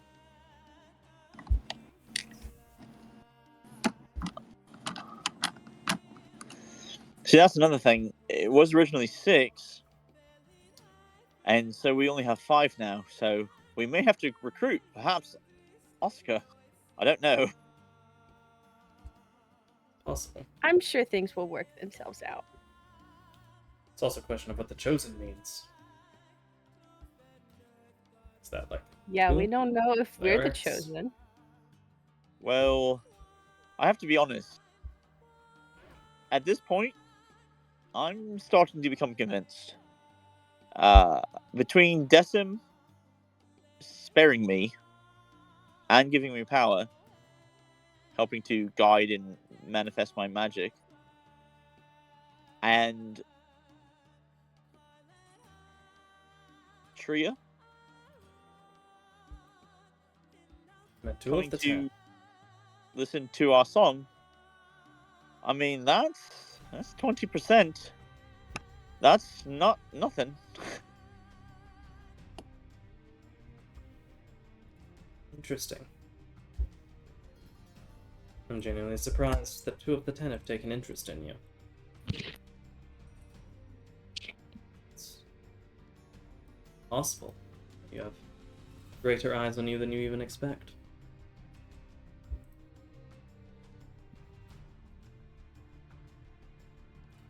So, all I'm saying is, I feel like we're on the way to something big. But in the meantime, I'm going to try to have fun with it. As you should. I think you've helped me. You know, it's nice to have a second opinion that reads the same story or hears the same story and comes to the same conclusion. So that helped me, and hopefully everyone else has been helped. I don't know if anyone else has anything else to add or ask or otherwise, but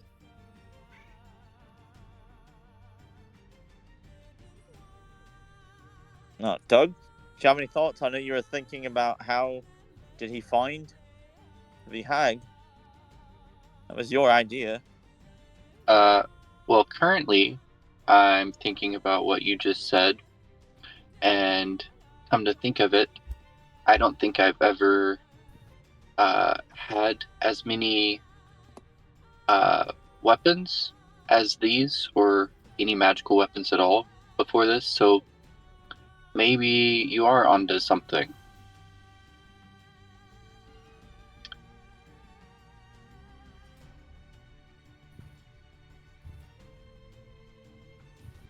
Wait, you having magical weapons is indication that we're chosen?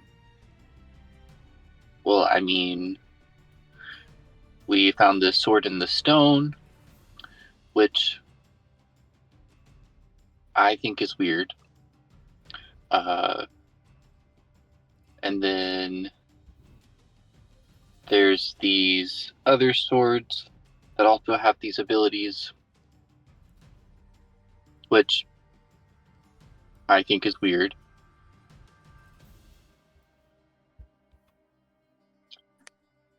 It's not uncommon for adventurers to amass power, but it could be the path you're on.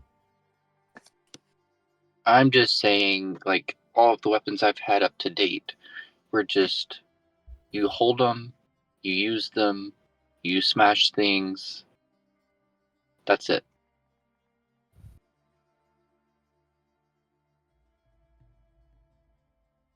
But anyway, Gron, what were you saying or asking?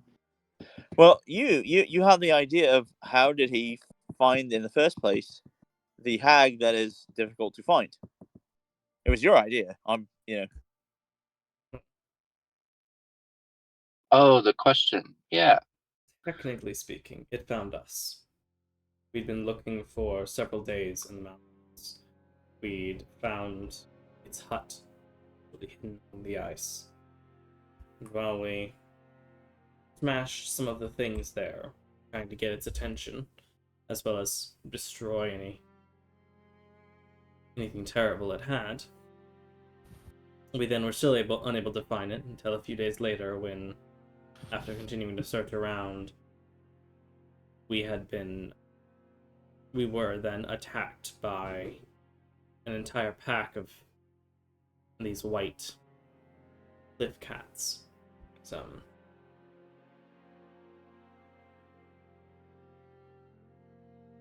What are these called? So you said bear hag earlier, correct? Bear. Yeah, crag cats, what they're called. These large, dangerous felines that tend to live in snowy locations. After being attacked, as we were being attacked by the pack, she appeared riding atop this twisted wooden staff, like a broomstick, and began attacking us. She seemed rather upset about what we did to her lair, and believed she had the upper hand. However, after we dispatched the cats, we managed to force her to be unable to escape via a magical binding, via a spell that functionally disallows transportation. And in doing so, we were able to force her into a location and take her down. So technically she did find us, as opposed to the other way around. So if we hadn't found her lair, it's entirely possible she would have just stayed hidden. So you prevented her from escaping or transporting, and she found you first because you disrupted something of hers. So maybe it's best, rather than us wandering aimlessly, try to locate or try to disrupt things we come in contact with. Possible. If we're able to find their lair, I can't imagine they'd be happy with you ruining all their hard work. I mean, I wouldn't say ruin, like, I was just thinking redecorating, but, I mean... Garon just can't help. He almost doubles over laughing when because he knows what Doug means when he says redecorating.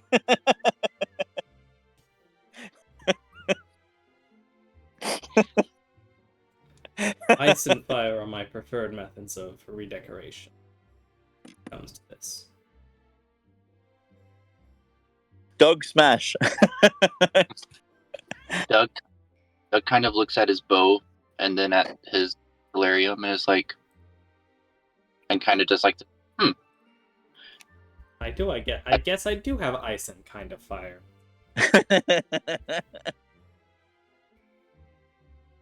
Well, it's been Do wonderful you talking. have any advice for combat strategy if we end up in a fight with a hag? Well, kill the weakest one first. It will disrupt the magic of their covens, which will weaken the other two. Be aware of any allies they have. They are primarily spellcasters themselves. So, if you have access to spells such as Counterspell, that could be incredibly useful, especially if they begin to polymorph. As well as... But one cat is hers. See.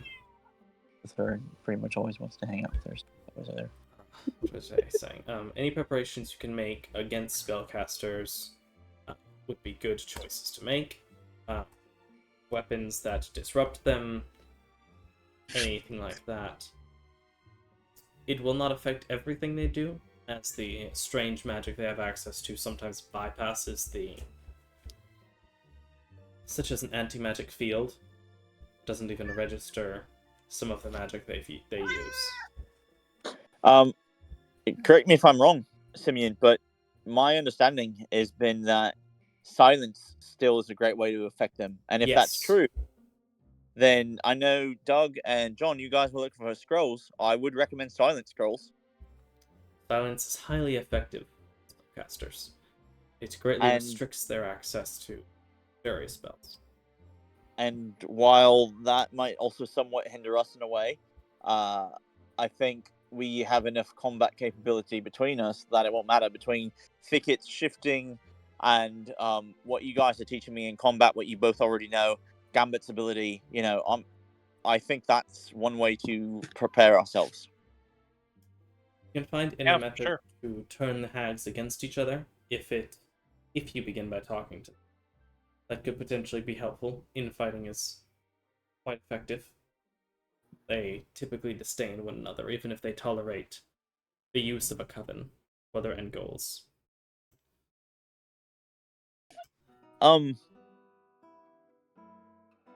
Maybe we don't have as much practical understanding where I come from. Would you think it would be better to ally the weaker two against the primary, the coven leader, or do you think it would be better to maybe make the middle feel like the odd one out? Because not strong enough to take on the role of leadership, but not in enough power to boss around the weaker one.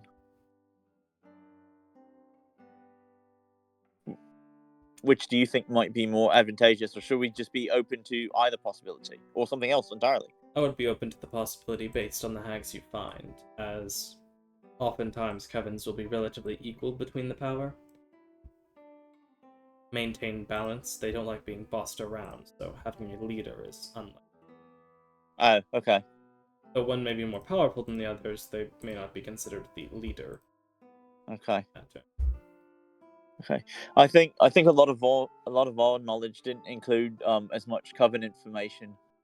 I think it's back. I think a lot of it is based back before the schism. You know, elven knowledge, elven history, elven Old information.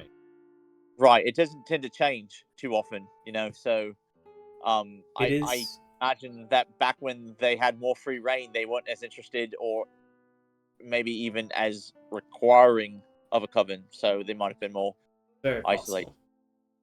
Even they've been weakened by the gods leaving in terms of magic. Right. Do be prepared that if you are searching an area, the mere fact of having an active coven can warp the area around it. We suffered extreme snowstorms when we were hunting the Verahag, and she didn't even have a coven. It's possible that the forest itself may begin to act against you while you search for them. Oh, that's depressing. Well, Thicket, just remember when we go to do this, the hags are twisting nature.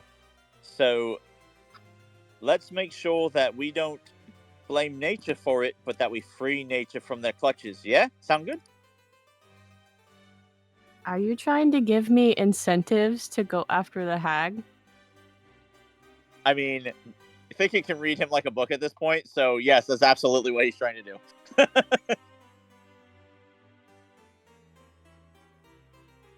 You know I'm on this team to help people, right? I mean, I don't need incentives to go after a hag. I guess my incentive is more like, please help me to absolutely destroy them if possible. I guess that's what I'm asking in the long run. Basically, Garand is racist against them and wants to kill them all. Got To it. account for Yeah, you can go races, with that. You can go with that. I mean, you can go with that. That's fine. be careful of children. It's not uncommon for hags to steal or make deals to gain children that they will be perfectly willing to use as bargaining chips if they Yeah. manipulate them. That's in our histories too. Okay, so in order to make a new hag, apparently they have to steal an unborn baby, and the woman has to be willing to sacrifice that unborn baby for something that she wants. And then effectively, the woman drinks a potion, and then vomits, and then the hag drinks the vomit, and then she has the baby, and it becomes a hag. But there's also the fact that they adopt and twist and make like little warlock servants, or like, you know, they like imbue their blood into them and turn them into like fey sorcerers type thing. So yeah, that's in our histories.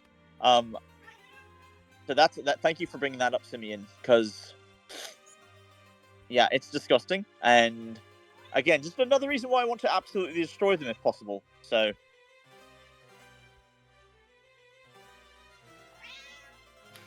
Well, I didn't know the gritty details myself, but I did know they used some method of deals to create more hags. That sounds disturbing. again, there could be other ways. I'm just letting you know what the elves have. It's entirely possible. If for nothing else, you're being upfront with us and very helpful, and I thought you might like at least some extra elven knowledge that maybe you hadn't had yet. I appreciate the information.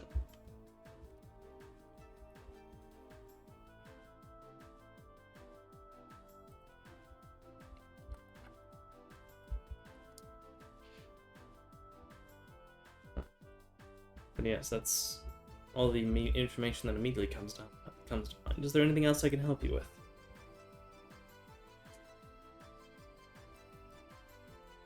As a side thought, do you have any ideas or recommendations on any tips or tricks for how we might go about winning the race? Run fast? Use magic? Ah! All right, well, I admit, Thank you. while I do attend, I don't actually pay that much. well, all right, fair enough. Not everybody likes all the same things. Just not for me. I was never big into sports growing up and all that. I have a question. Of course, little one. How do we send a message to you from like once we find the Grim expert, so that you can send Asuka? I have Animal Messenger, but it doesn't go that far. Well, the simplest might be in talking about spell scrolls. Purchasing a scroll of sending. Sending spell is more or less limitless in distance. And if you'd like, you could. I guess I could occasionally cast sending to you. Although I don't know how economical that would be to just occasionally say, "Oh, hello. All good? Oh, yes. Okay, bye." It's a bit. I mean, you could give us a scroll, or we could pay for it, because I think either of us feel like Oscar's worth it. So, whether it's you or us, I don't know that it matters, but we could just save a sending scroll that you give us for once we find him. I could see about procuring one. Give me a few days to see what I have access to. Fine, we're going to be here for a little while, so. Good. I'll let you know then.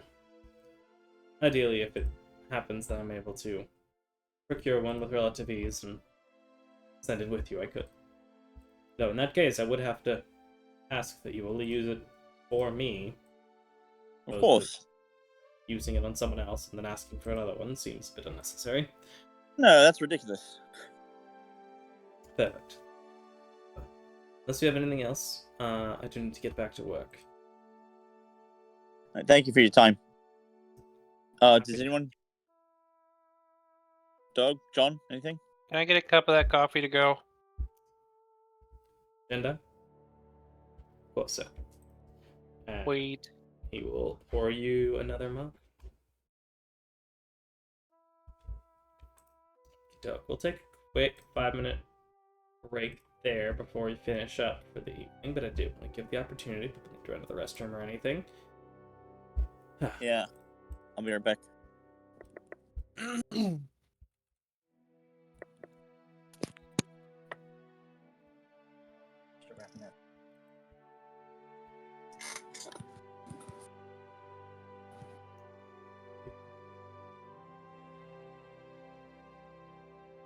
You're a keeper. I'm very happy with you. I do. You're amazing. I can't wait for you to show mommy.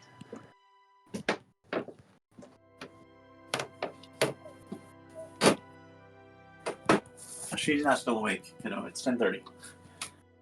2 hours.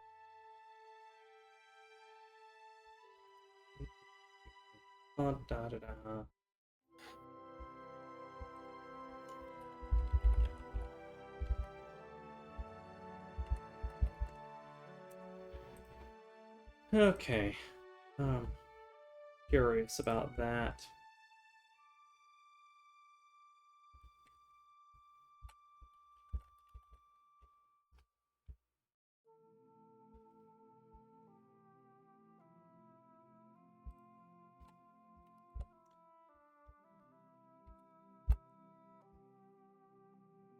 Yes, I was researching.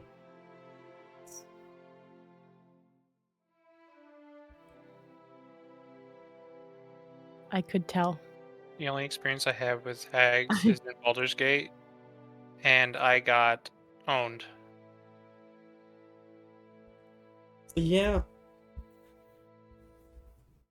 They're one of the types of things in 5e that they have underwhelming stat blocks with some crazy lore that, if played correctly, can be really solid. They themselves aren't the strongest of creatures, but they tend to have access to other creatures, servants, that type of stuff, to make them formidable in battle. But then also their great lore, and like even in cases where they'll be like quest givers in some campaigns with how they're used. Very neat. You know, the way that y'all choose to do it, it seems pretty clear to me that Garand is interested in slaughtering the lot of them. It's like equatable to like Ron's attitude towards them is like equatable. I don't know who here watches Doctor Who, but like the Doctor to the Daleks. Like Fair. he absolutely hates them and wants to kill them because they murdered all of his, his race. I'll do And it. they're the only creature that he has that attitude towards. Honestly, fair. Hopefully wondering if there's a bit of foreshadowing with the sense of, oh, we got the sword and we're on our way out, and then Garand is just like his bloodlust just runs wild, and that's the end of Garand. Oh, maybe y'all will make a deal. Dicket's not gonna let him be that stupid.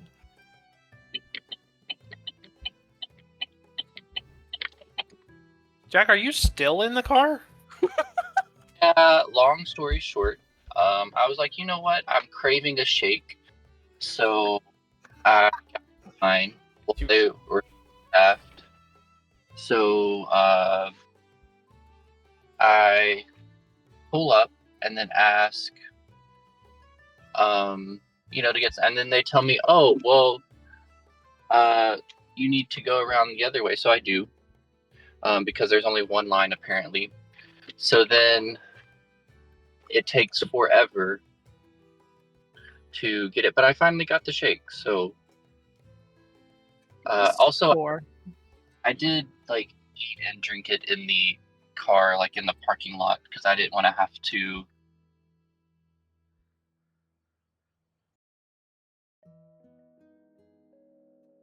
Have to.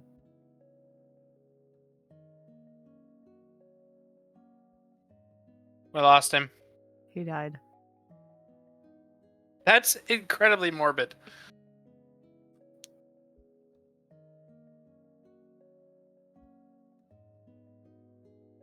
Can you hear me? Yep. Yes. Yeah, my phone connected to the Wi-Fi.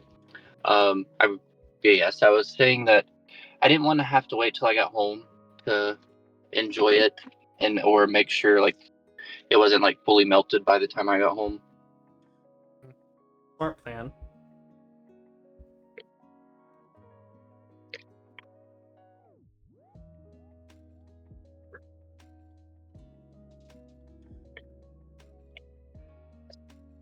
But yeah, I think today is the first day it's been in the 90s. That is very hot. I forget where you are. Yep. So, I think that's just the one thing I hate about summer is like instantly sweating when getting into a car. Aren't you in the south? How about we don't talk about locations while on stream? Fair enough. Yeah, fair. I mean, I'm fine with saying the state I'm in, but I'm not going to get any more specific than that personally. Yeah. Congratulations. So I'm Sorry, continue. I'm used to the heat, but I wasn't expecting it because the last summer that I was here, I don't remember it getting this warm. It's been in the 90s like this whole last week. Here, I hate it, especially since I have to go outside to do chores. Yeah. That's me, because it's like, well, back in the South, I could probably do with like rolling my windows down and just keeping them down. Yeah. But it's like I can't really trust people to not be curious about whether or not they can get in my car easier. Yeah.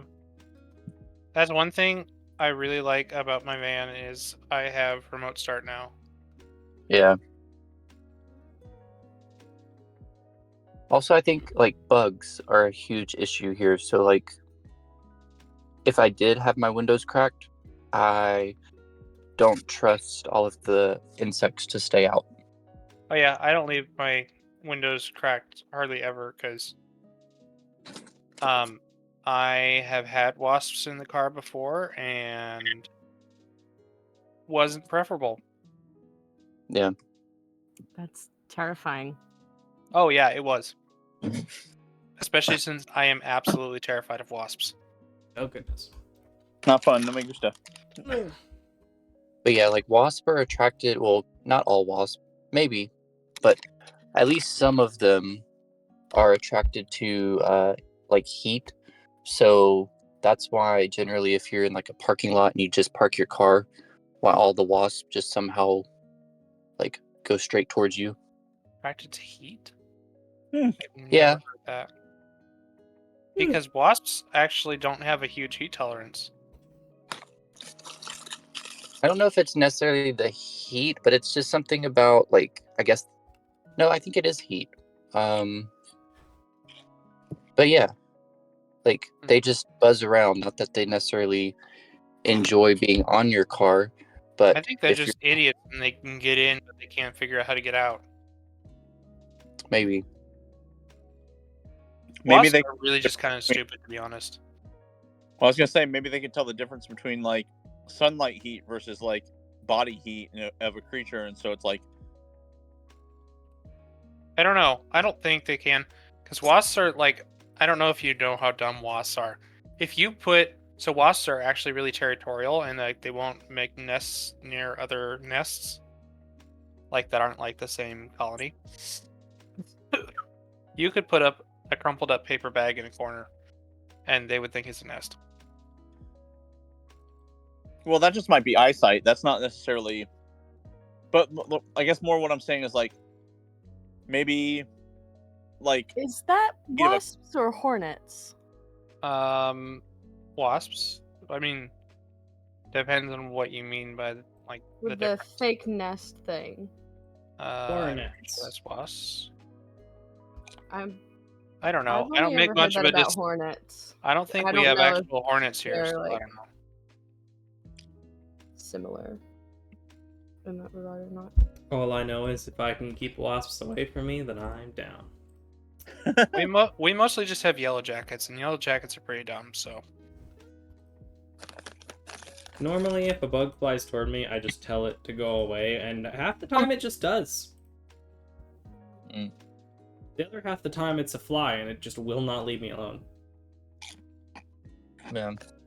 Which I purchased a repellent recently, which it's not those things that like attracts them into like this contraption that like zaps them to death.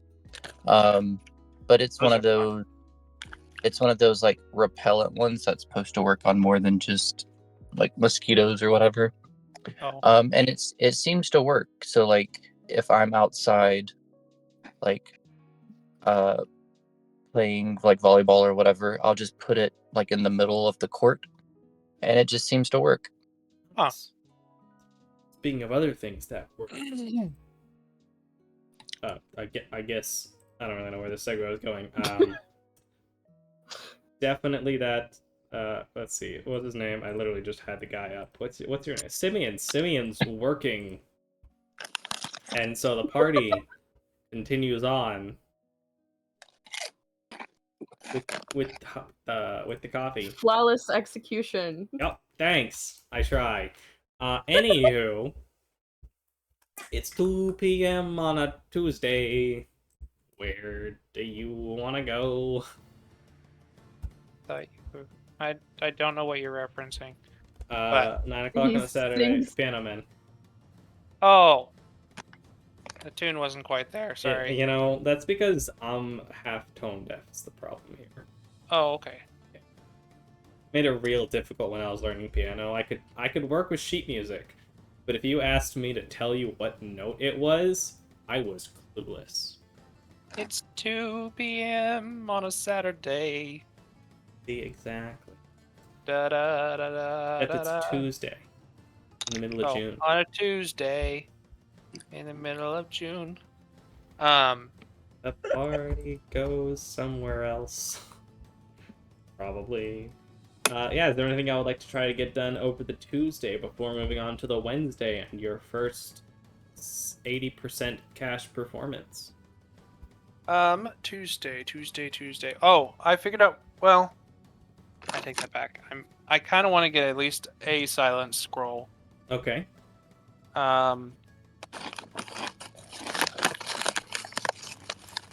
Because I don't think I have silence. I think silence is second level, yeah? Yep. Silence. I do not have silence. So, yeah. No, that is a second level. It is a bard spell, so you will not need to make any kind of check whenever you do cast it. Go ahead and mark 120 gold pieces. Oh boy. So it's 10 for cantrips, 60 for level 1, 120 for level 2, and 200 for level 3. And then 320, 640 for 5th. Gets more expensive the higher level spell you cast.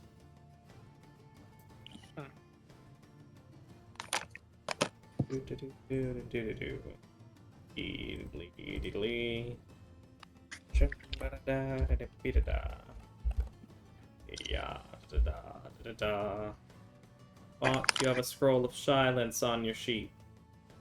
Congratulations. Silences. Sweet. Yeah. Are there Is that any my other actions, spells or people where's it wanted to at? buy?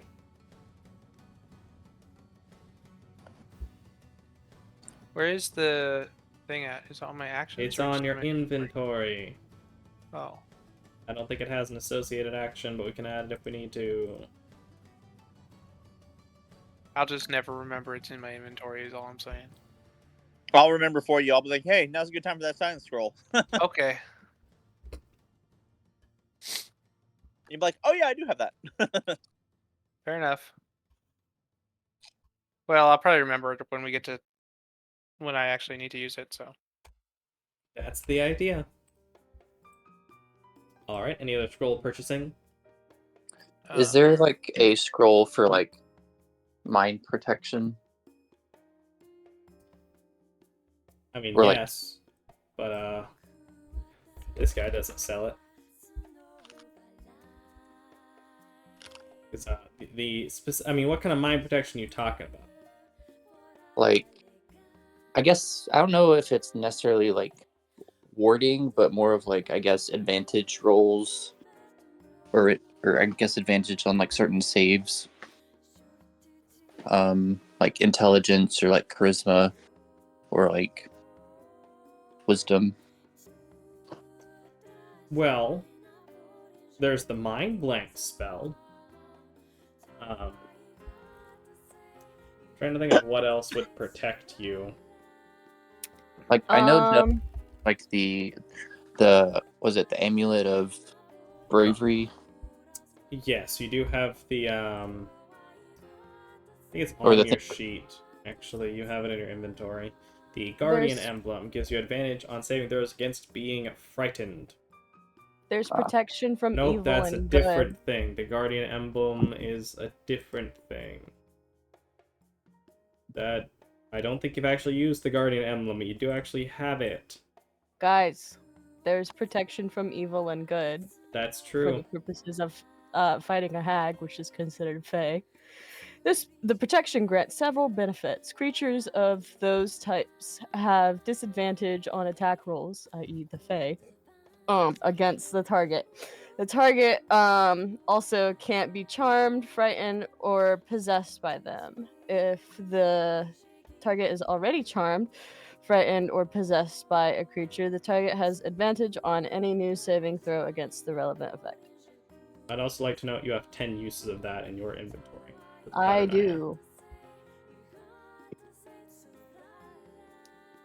I was thinking of the holy symbol of courage, Doug, that gives you advantage on saving throws against being frightened. The Guardian emblem is something I don't think you've ever actually used. You can use it to cancel critical hits.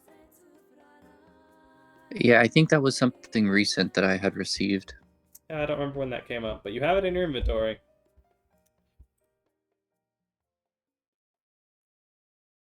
But yeah, I think when I received it, I haven't had a critical against me since.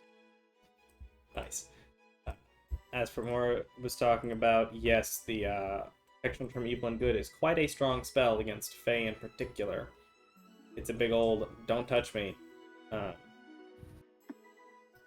It is only single target.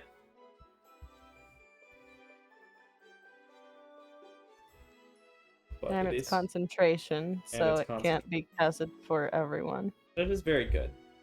Beyond that, there's Mind Blank. But that's an 8th level spell that you'll not have access to at the moment. That just makes you immune to psychic damage and can't have your mind messed with and can't be charmed. Apparently Mind Blank can even foil a Wisp spell. That's a neat note to have in there.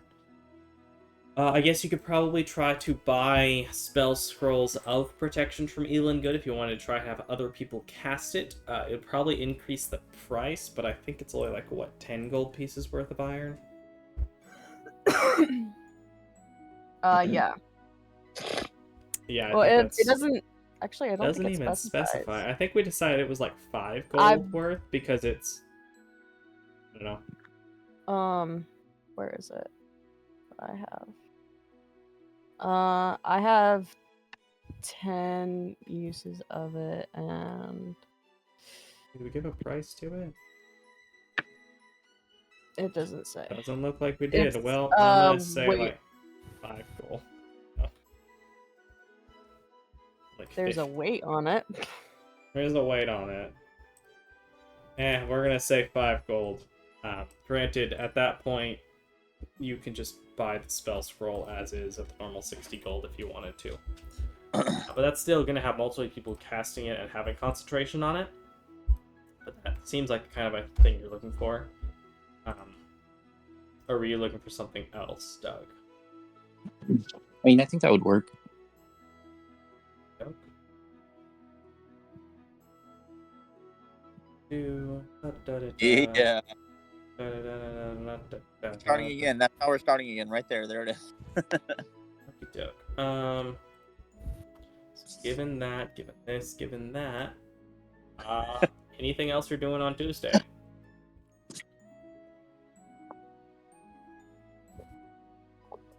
Full moon sets on Tuesday night as it moves into Wednesday. What would you like to do on Wednesday? Make When's our money. performance? 1 o'clock? Yeah. Okey-doke. Well, 1:30, I think. I But think 2 is Hey, the official Jackie. start. I think it's 2 to 4:30 officially is like the min and maximum time. yeah. But also Wednesday was the evening performance. Wednesday was the Ye- evening performance, so that would be like 7 to 9. Yeah. Okay. Do you get any bonuses from like getting a nat 20 for your Jackie rolls? Maybe. Yes. Because we've decided that Thicket is helping. Oh yeah. That's right. So let me roll the day before. That's the day before. So nothing the day before, and then today. Nope, no crits, but still 19. But you do still get, I think we decided that 10 to 15 was 1 point, 19 or 15 to 20 was 2. Okay. That's I mean, yeah, sure, why not? So you got 3 points. Oh yeah. Oh yeah. Okie doke. Time to roll. Roll. Are you doing any advertisements? No, I want it to be word of mouth from now on. Like Okie doke. I thought that was the case. But... advertisement was to at least let people know that we're here, and now it's going to be that they're so good that they like people can't stop talking about us. That's the plan. I need Doug to roll 3d8, and I need from Sam to roll 1d10 and a 1d100. A D10 and a D100. Correct. You said 3d8. Yep. Okay. There you go, Okay. DM. Do you want me to roll it just out in the open? Yep. Okay. As soon as Fantasy Grounds will let me roll. Oh, right, you're logging in. If you want, someone else can roll it. Sure. I mean, like it's literally just on this last like. So loading roll it. 3d8. Roll that beautiful bean footage.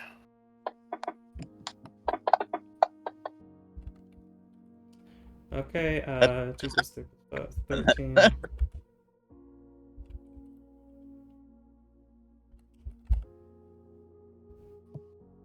Dun, dun, dun, dun, dun, dun.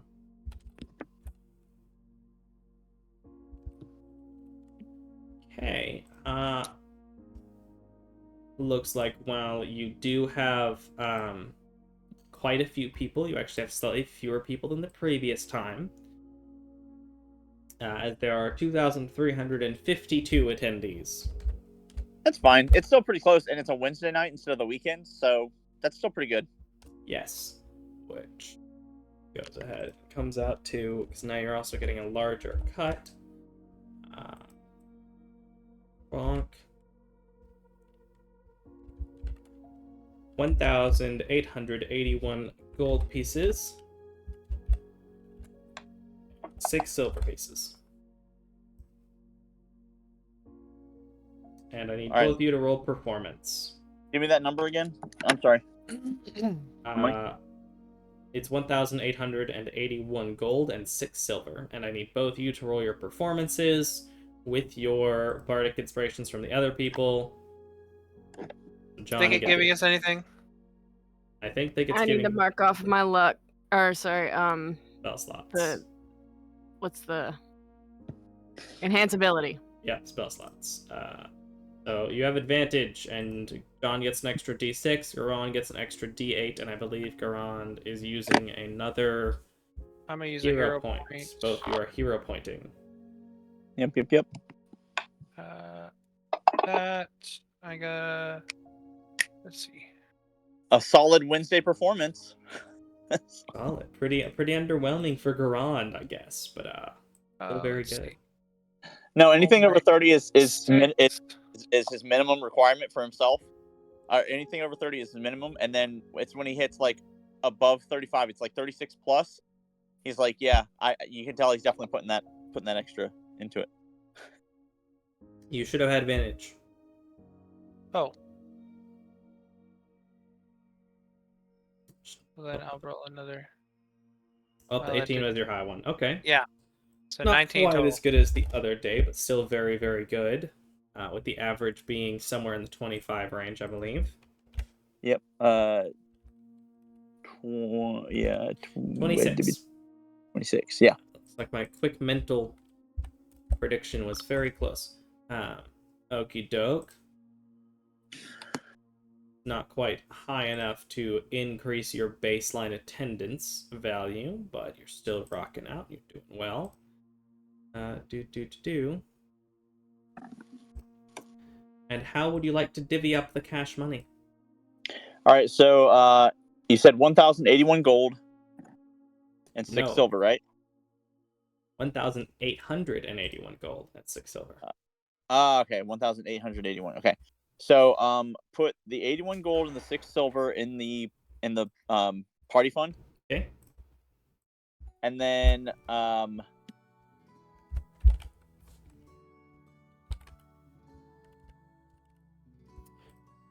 I assume you're spending the other 1,200 to finish out your payments for the weekend.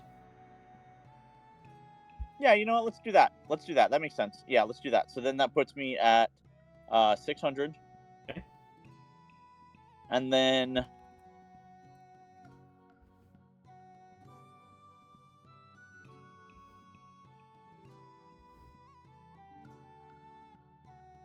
I guess it would be just everybody gets 120 gold.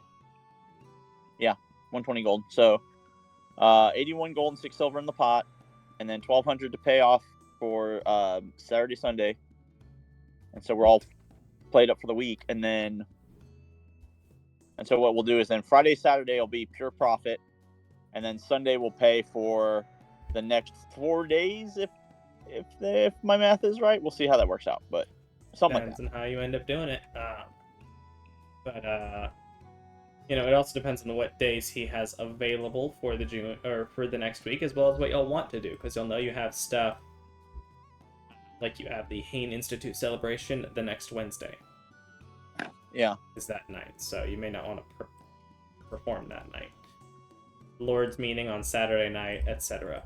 But you can plan around what days you'd like to try and play and perform. Okay. But at least for this week, you're paid off. And so you may want to keep in mind what you want to set aside for the next time. But at least for that start, you would have that done. Yeah, but at least for this week, Friday, Saturday, Sunday are all open, so. Yes. Okay. All Don't right. owe anymore at the moment. All right. Looking snazzy. Looking snazzy. Yum yum the monies. Yum, yum, yum, indeed. Dope. That's the party fund updated. Yeedly deet. And is there anything else y'all want to accomplish over Wednesday? Thursday. Oh, I was gonna say Sean wanted to start on that, getting that dagger to be not a dagger. What would you like to make it into? I think I had talked about a pin or something. In. Yeah, with Jean that first night. Like What kind of pin? I wrote it down.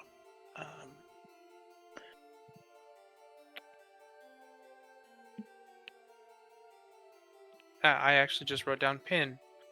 I don't know, like not sure. I don't think John had a specific idea either. Well, you can take the time to figure out what you'd like that to look like, what you'd like it to represent, but for the purpose of construction, since it sounds like it's on the smaller, more niche style as opposed to a more general piece, I will say make a dexterity-based Smith's Tools check, so dexterity plus proficiency. Currently +3, so I believe you have a +5 roll. Alrighty. I rolled a save because it was a +5.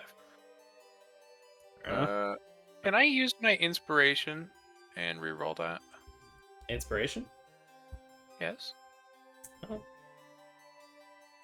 Okay. If that's what we want to spend it on, yeah. Okay, that was worse. Dang. Oh, Unfortunately, despite the effort, it will take y'all probably a few more days of working on it and even like melting down and remolding the piece again because it didn't quite get to where y'all wanted it to be. Okay. Fortunate. That is. Alright, that is Wednesday. Thursday. When are the lords all going to be coming to town? whole nother week. Yeah, Oh, so it's currently the 15th, and on Tuesday the 20th is going to be the summer solstice, and is when the Banshee Blitz is taking place, so you have another 5 days before that day. The 21st is the Hain Institute solstice celebration that Sylvia has invited the party to. And then the 24th is the date of the Summer Lords meeting, which it is expected that the Lords will be arriving in the city somewhere between the 22nd and 23rd, or somewhere on the 22nd and 23rd. Okay. You have the Wednesday the 28th is John's court date. Which is so like we gotta wait for all that stuff to happen before court date. Really dragging out Yep. the suspense on that one. Listen, I didn't make the court system, even though I kind of did. What? I didn't create this world that we're all living in. Yeah, I don't know what you're talking about. Anywho, Thursday passes, which, just appropriately, it will be a new moon, which means no moon in the sky during your court date, or whatever that omen means. Thursday. Can I buy 100 gold pieces worth of diamonds? Yes, you have 100 So gold pieces. Yes, I do now. Okie doke. Out of Just so we curiosity. can have a full 2 castings of Revivify. That's right, because you had less. Okie doke. I think you can edit that on your sheet. I don't need that. Yes, you have diamonds worth 100 gold pieces, which you can change that from 5 to 6. That goes by. And we'll go ahead and let's roll for if y'all have things you want to do over the weekend, and if y'all decide things during this week, you can let me know at next session for what you'd like to do. But I think we go ahead and maybe roll the Friday, Saturday, and Sunday performances. I would love that. And then we'll be started next week coming around to the race. Friday, Started- Saturday, Sunday performances. Yep, so first, the Friday performance. I need, let's see, based on the previous performance, etc., etc. It's going to be 3d8 from Garand and a 1d10 and a 1d100 from John.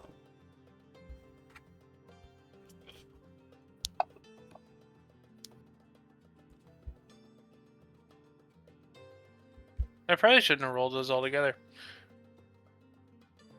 It was supposed to be a 1d10 and 3d8. Well, I did a 1d10 and then I right-clicked the d100, and I thought it would like give yeah, the no. totals differently. Okay, I'll roll them again. Boom. Oak. All right, you said 3d8. Yep. You. No, you gotta roll your 3ds. You. Oh, those look nice. Oh, good. You rolled high, because that's, determining how many hundreds of people show up. Let's do. Let's do. Let's do it. All right, so you do actually get more people this time based on those rolls. You end up with 3,457 Woo, let's people go. showing up. You are close to maxing out the location. I was gonna say that's pretty high. Go ahead and Fantastic. make your performance checks. And if it's fine with you, I'm Alright. just going to add up all the cash as it comes by, and then we will divvy it out afterward. Okay, performance, that, and hero point. It's that guy. That Oh. was a horrible performance. It's so bad for me. It's Whoa. bad for you. It's horrible for me. I rolled 15. Ah, dang. I guess that's not actually that much worse than last night, but it's still not great. I mean, it goes down from a 26 to a 22. It's definitely not as nice as people had hoped. And because of the lower roll, it does not change. Well, part of me says maybe it should change. You know what? No, it can't change. How It can't change brutal. our money. What it can do is it can change who comes back. I know, that's what I'm thinking, is how brutal does the comeback? I think I'll do that. I mean, it's still over 20. Like that's still decent. Like it's still like It is. It's still Maybe very, that- very good. good. Maybe some don't. Maybe some others are like, no, I remember how good that was. Like you guys must have, like, let's go again. Who knows? I mean, there could be any number of things. You could just even roll a percentile. You could be like, I don't know, whatever. But anyway, so 3, 4, 5, 7. What's our money? 2,765 and 6 silver, which I think I was saying a moment ago, if we want to, we could go ahead and do each of the 3 days and then divvy out the money after that. Oh, that's fine. That's fine. Yeah, we can do that. Seems simple enough. So Yep. in that case, because of the lower performance, even with the higher attendees, because it's a mixture of both that determines the likelihood of more people coming, Right. since it kind of equals out with getting more people with the good rolls and then less people with the performance, go ahead and roll another 3d8 Garand and the 1d10 and 1d100 John.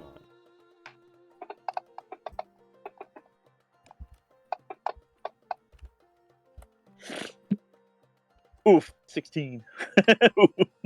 Still got a solid. That. Fortunately, the 1d100 doesn't matter as much if I'm on. Okay. You don't have quite as many people, and go ahead and make your performance checks. How many people is it? 3,116. Oh, I'm just doing so bad.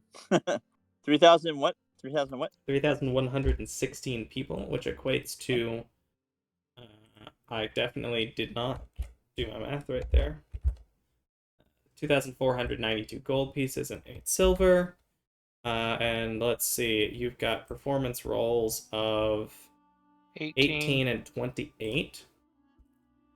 John's been kind of just mid this whole time.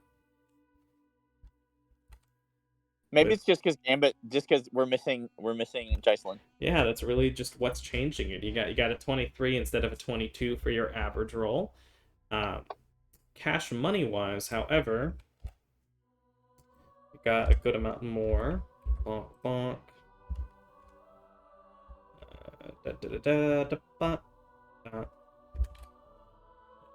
That. And one more time. 3d8 and 1d10.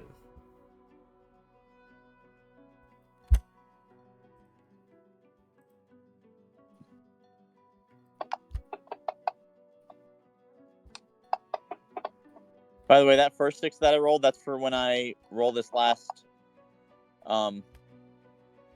check. Okie doke.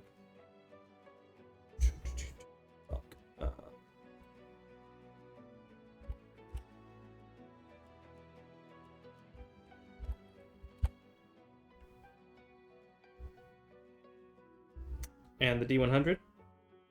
Oh, you just said a D10. Did I say the D10? I also meant the D100, my bad. Because you said last time the D100 didn't mean much. It doesn't mean much. It determines what exact number it is. So the D10s and D8s determine how many hundreds of people, in addition to the baseline attendees at y'all's performance level. And then the D100 determines like what number of the hundreds. So the 16 or the 35, or in this case, 2,920 people show up over that. Go ahead and make your performance checks.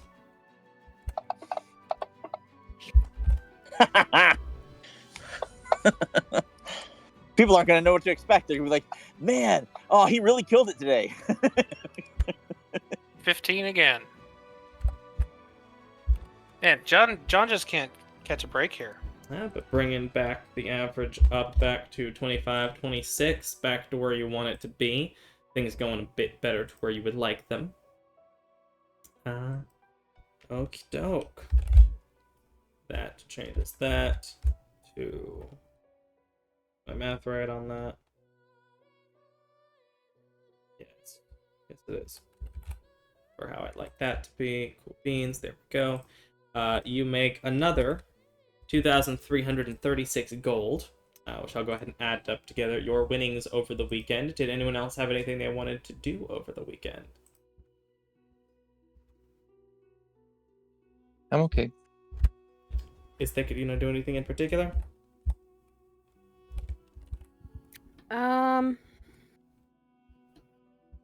Or just continue to help out?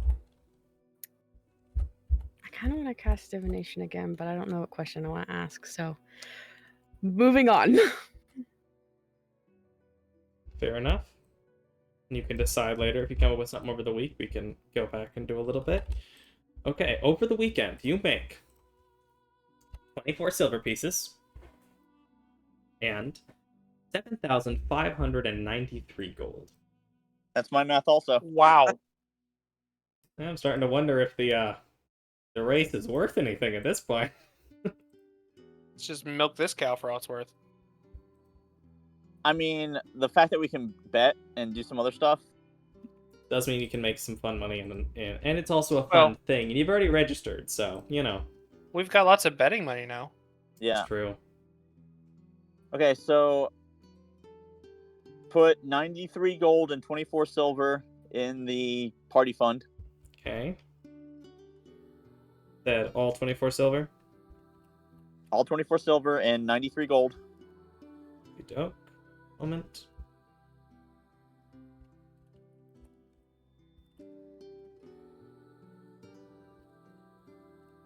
Okay. How much is going to the party sheet for distribution? And give the 7,500 a pure split out. Everyone gets 1,500 gold.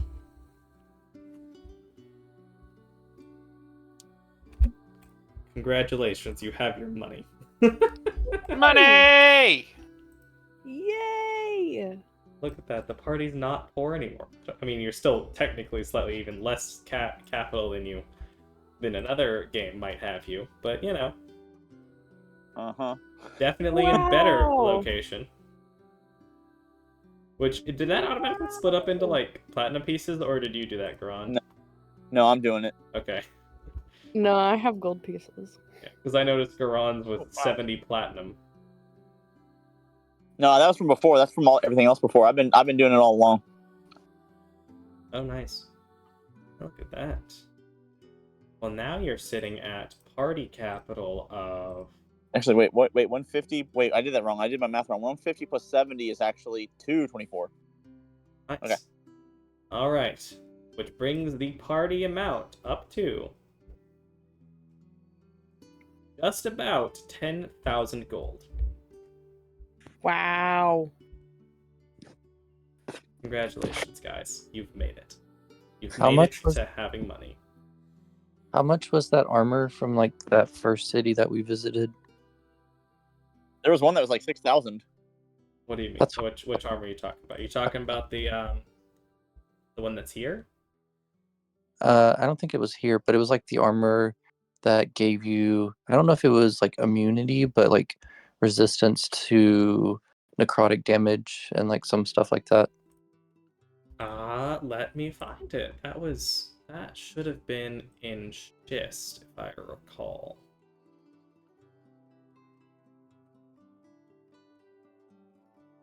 Yes, the breastplate of necrotic resistance was 3,200 gold. Which is 320 platinum. So that's more platinum than I personally have. So Right. Which No I'm just gonna... no one person can buy it. Yeah. Let's see. This is Yeah. Pieces of Avalon. I'm just gonna refresh that down there for y'all now that you have cash money. Which I can almost guarantee will include Gambit buying and being very happy with his gun. I forgot Gambit had a gun. Gambit has a gun that he wants to make a magic gun, and Gambit now he got a has the gun. cash money to do it. He's sitting on enough. He could enchant 2 guns. Gambit's got a gun. Gambit's got Do a do do gun. do. Da-da-da-da. Okay, I think she said, if I recall, that she would have... I think the earrings were actually going to be by the end of that week, maybe? Yeah. We'll start next week with y'all purchasing the earrings that she went ahead and prepared, because if y'all didn't buy them, she was going to sell them to someone else. And y'all can decide on any other things you want now that you have money. Enjoy. Welcome to having money. Yeah. That sounds like a good place to end off for the night. As we pull back out of reality, we push back from the party, looking at the boatload of gold pieces sitting on the table in in John's parents' house, who the parents are just wide-eyed, seeing what y'all brought in, are divvying up amongst yourselves the vast amount of wealth you now have access to from these performances. As well as, at this point, quite a large portion of the city at least having heard of you, with a solid 15-20% of the city having heard you and listened to you at this point. Maybe not that quite, but like, a solid 10-15% of the city having listened to you. Maybe a little more, a little less, I don't know. I'm not going to do the math right now. But having become more popular, having gotten access to quite a bit of money as we pull out,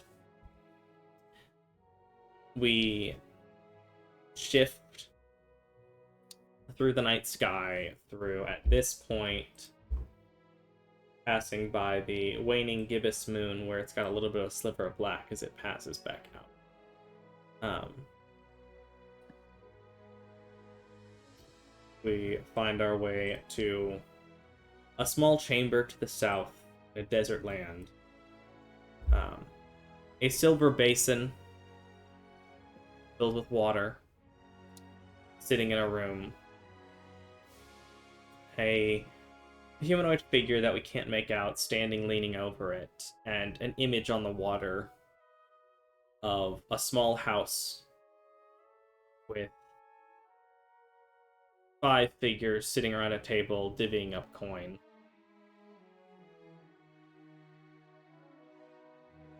As this figure waves their hand over the basin and the image of the party dissipates. We'll end.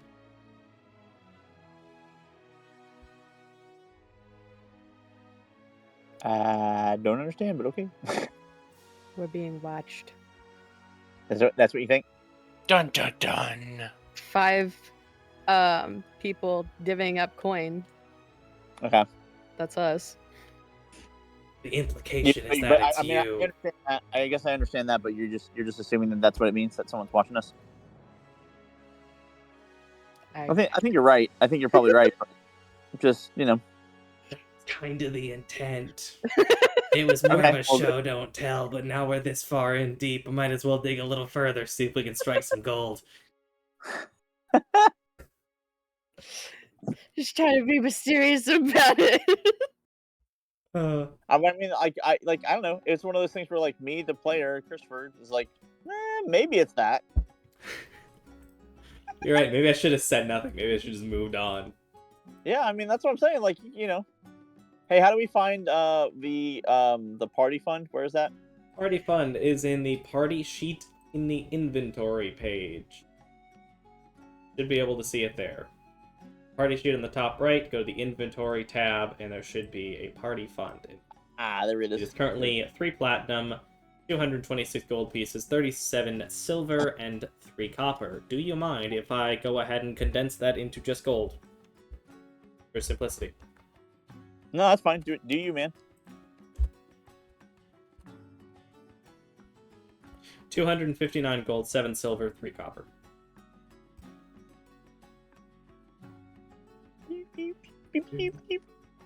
All right. Real quick, just so I know, like, so I can think about it ahead of time. Which days are we going to be able to perform again? You said not the coming Wednesday and not the coming Saturday. Well, unless you want to conflict with things that you've already planned. You've planned things for the evening of Wednesday, and I don't know if y'all want to do anything during the Lord's meeting, if that has any bearing on what y'all choose to do, but that is happening on the 24th. Up to you if you want to try and have a thing during that. The things the party is definitely associated with over the coming weeks are on the 20th is the Banshee Blitz, starting at noon. The 21st is the Hain Institute, which I believe was 6 p.m. sharp, I think was in the message.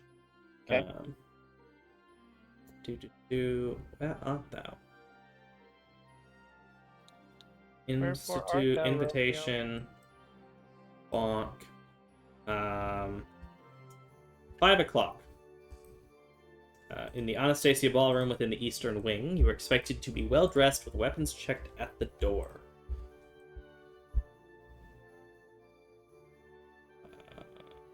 Then this is the week that we go shopping for nice outfits. the 22nd and 23rd are days when lords are expected to arrive, but currently y'all have no plans that I'm aware of. And then the 24th is the day that the Summer Lords meeting will happen, though I don't know that y'all have any plans for that, but it's an event that is taking place. And then the 28th, Wednesday, is John's court date. I don't know if y'all want to do anything before then. So it sounds like the 23rd and the 25th. The 23rd is when my uncle will be there. So he's going to show up. You made a promise contractually. Yep. That, worst case, you end up paying off, which at this point you have the capital to do. Right. But that your father will come see a performance. Uncle. Yeah, that's right. Uncle, my bad. Uncle will come see a performance on the 23rd, 24th, or 25th. Yep. So then the weekend. So it sounds like to me then we can work the 23rd and the 25th. So that's so I will pay those 2 days, the 1,200 out of those 2 days. Do you want to pay both from Garance? No, I'm gonna pay him. If he was willing to trust me, if he's willing to trust me, that we'll pay him from either we can pay him from the Friday, or we can pay him from the Friday and Sunday, or however it Oh, works that you out. won't need to pay ahead of time? Yeah, he at this point, given the money you've brought in for him already, Yeah. that's fine. Okay. Cool. Geppetto trusts you now. Geppetto knows you can bring in a crowd. He's not worried. Cool. At the All right, very yeah, that's my least, you have been doing between, like, with his 20% cut, you've definitely covered the basic, like, he is making profit at this point for sure. Good. He's not just covering his losses, he is making profit from you. So he is down for that. Good. That is the hope. All right, cool. So then it is highly probable that we will make another 4K-ish. Technically, something would have happened, but the party wouldn't necessarily have known. Gambit might have known, but we can cover that with Gambit next. We can have Gambit run a ear to the ground check next time. All right, that's fun. How very vague. Listen, Gambit is maybe the only person in the party who really knows how to get information from the city folk type of thing. It's fair enough. Karan's more of a trying to convince people to do things than he is trying to understand if it's happening. Oh, definitely. I'm going to go ahead and stop the recording side for YouTube and everything. Thanks for coming. We appreciate you and hope you come back. See you later. Bye. Bye.